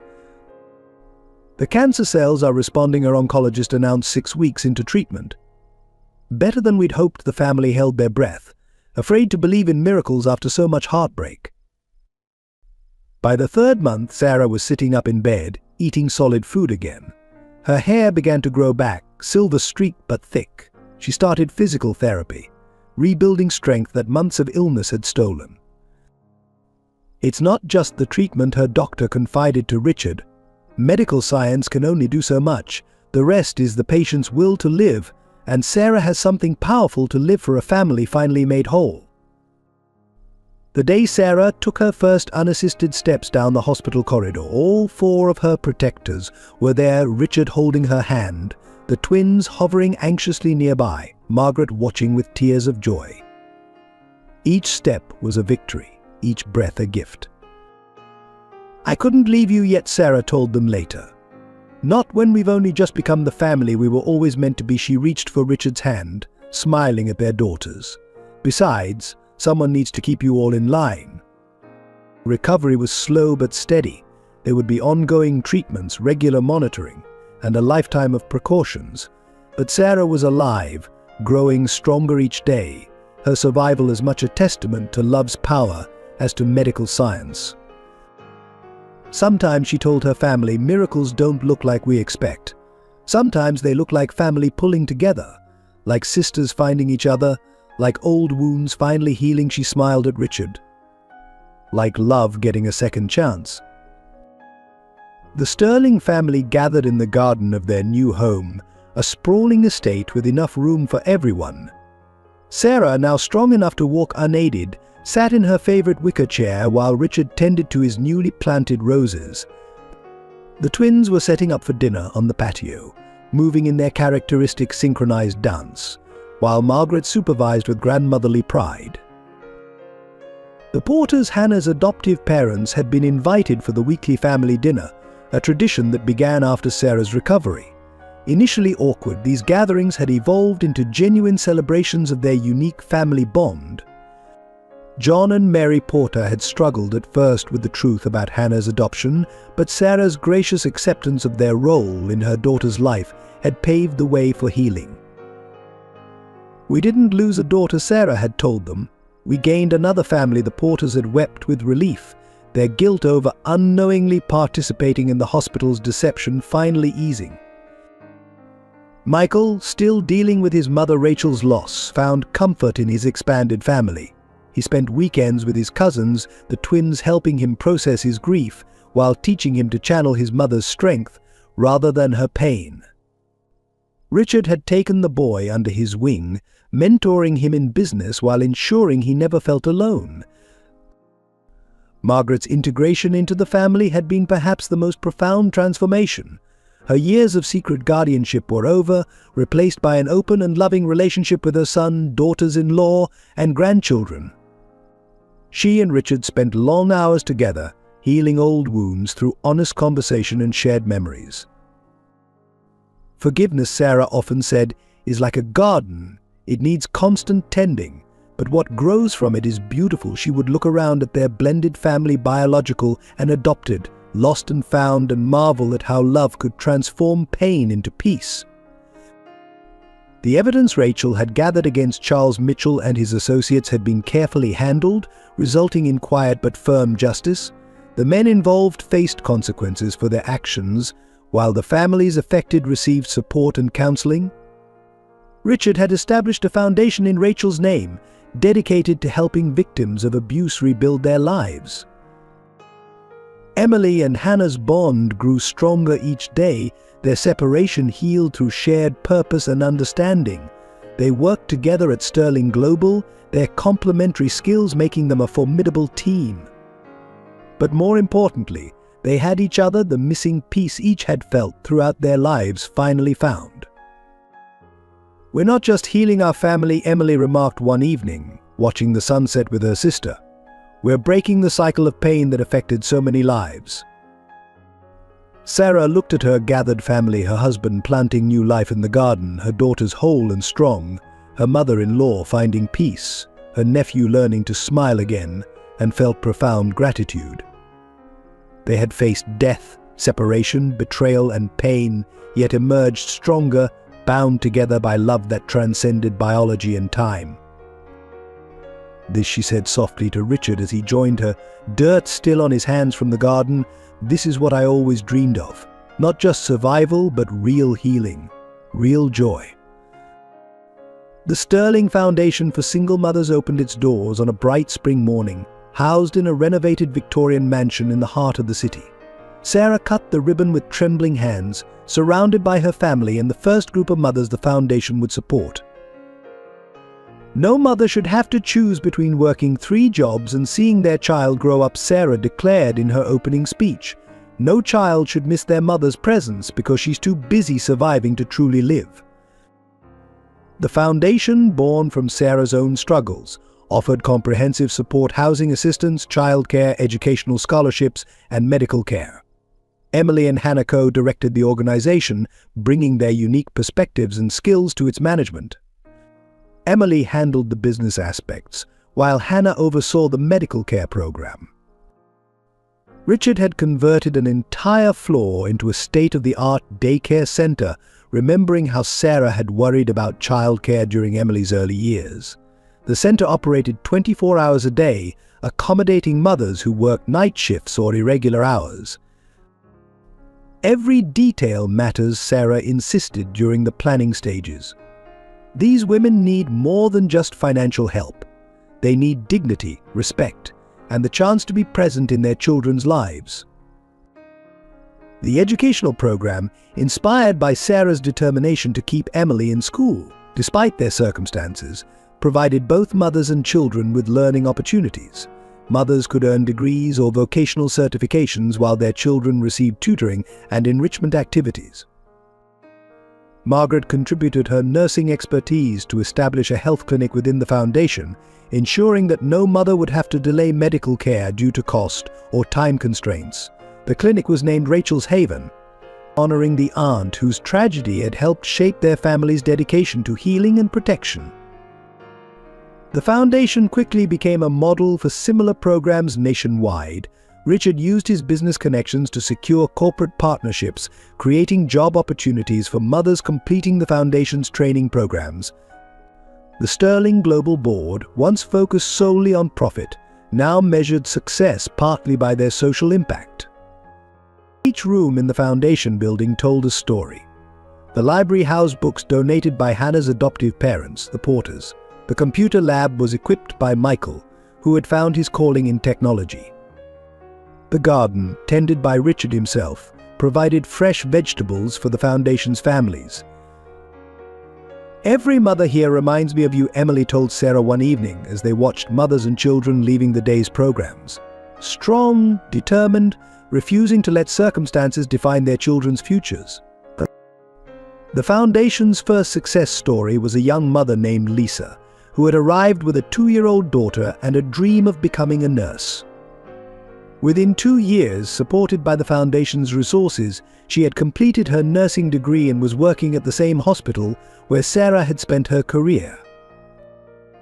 "You showed me it was possible," Lisa told Sarah at her graduation ceremony, "not just to survive, but to thrive, to give my daughter the mother she deserves to have." Sarah often sat in the Foundation's garden, watching mothers read to their children or study for classes, seeing in them the same fierce love that had driven her own journey. The sight of children playing freely while their mothers pursued their dreams was the sweetest reward for all they had endured. This she told Richard as they observed a mother and daughter planting flowers together. "This is how we change the world. One family at a time, one mother at a time, one child at a time." 5 years after Sarah's recovery, the Sterling family gathered at their summer house to celebrate multiple milestones. Emily's engagement to David, a kind-hearted pediatrician she'd met through the Foundation. Hannah's appointment as Chief of Pediatric Nursing at Hartford General. Michael's graduation from business school. But most importantly, Sarah's 5th year of being cancer-free. The garden was alive with laughter and conversation. Richard, now semi-retired, proudly showed off his prize-winning roses while discussing expansion plans for the Foundation with Emily and her fiancé. The business titan had softened over the years, finding more joy in nurturing flowers and family than in corporate conquests. Hannah and her adoptive parents chatted with Sarah about the upcoming hospital fundraiser. The Porters had become integral members of the extended family, their initial awkwardness long since transformed into genuine affection. They now had twice the grandchildren to spoil, as both Emily and Hannah had given them permission to claim grandparental rights. Margaret, surrounded by photo albums, regaled Michael with stories of his cousin's childhood adventures, both the ones she'd witnessed from afar and the newer memories she'd been part of. Her role as family historian had become precious to them all, bridging past and present with understanding and love. Sarah watched it all from her favorite garden chair, her silver hair catching the afternoon sun. She was stronger now than she'd been in years, her recovery defying all medical predictions. But her greatest healing had come from seeing her family whole and happy.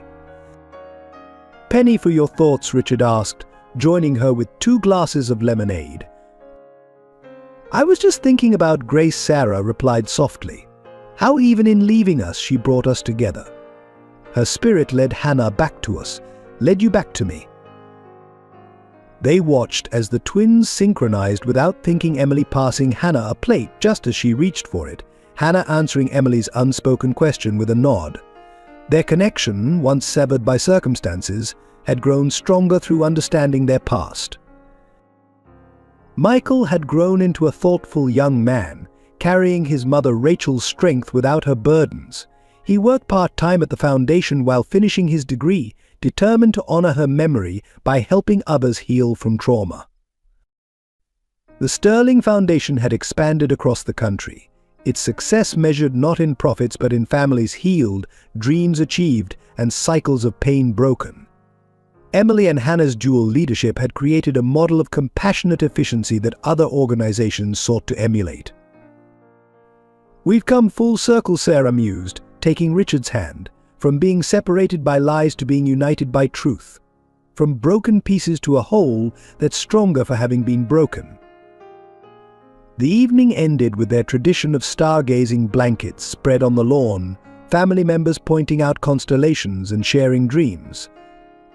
They had learned that healing wasn't about erasing the past, but about building a future rich enough to embrace it all, the pain and joy, the losses and gains, the endings and beginnings.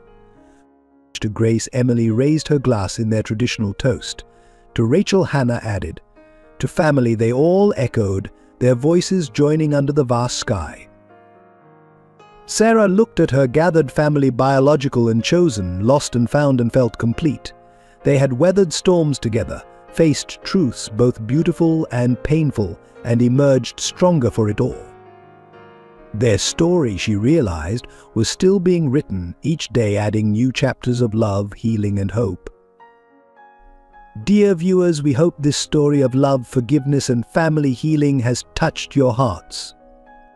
If you found yourself moved by the journey of Richard, Sarah, Emily, Hannah, and their path to reconciliation, we would be truly grateful if you could leave a comment sharing your thoughts and experiences.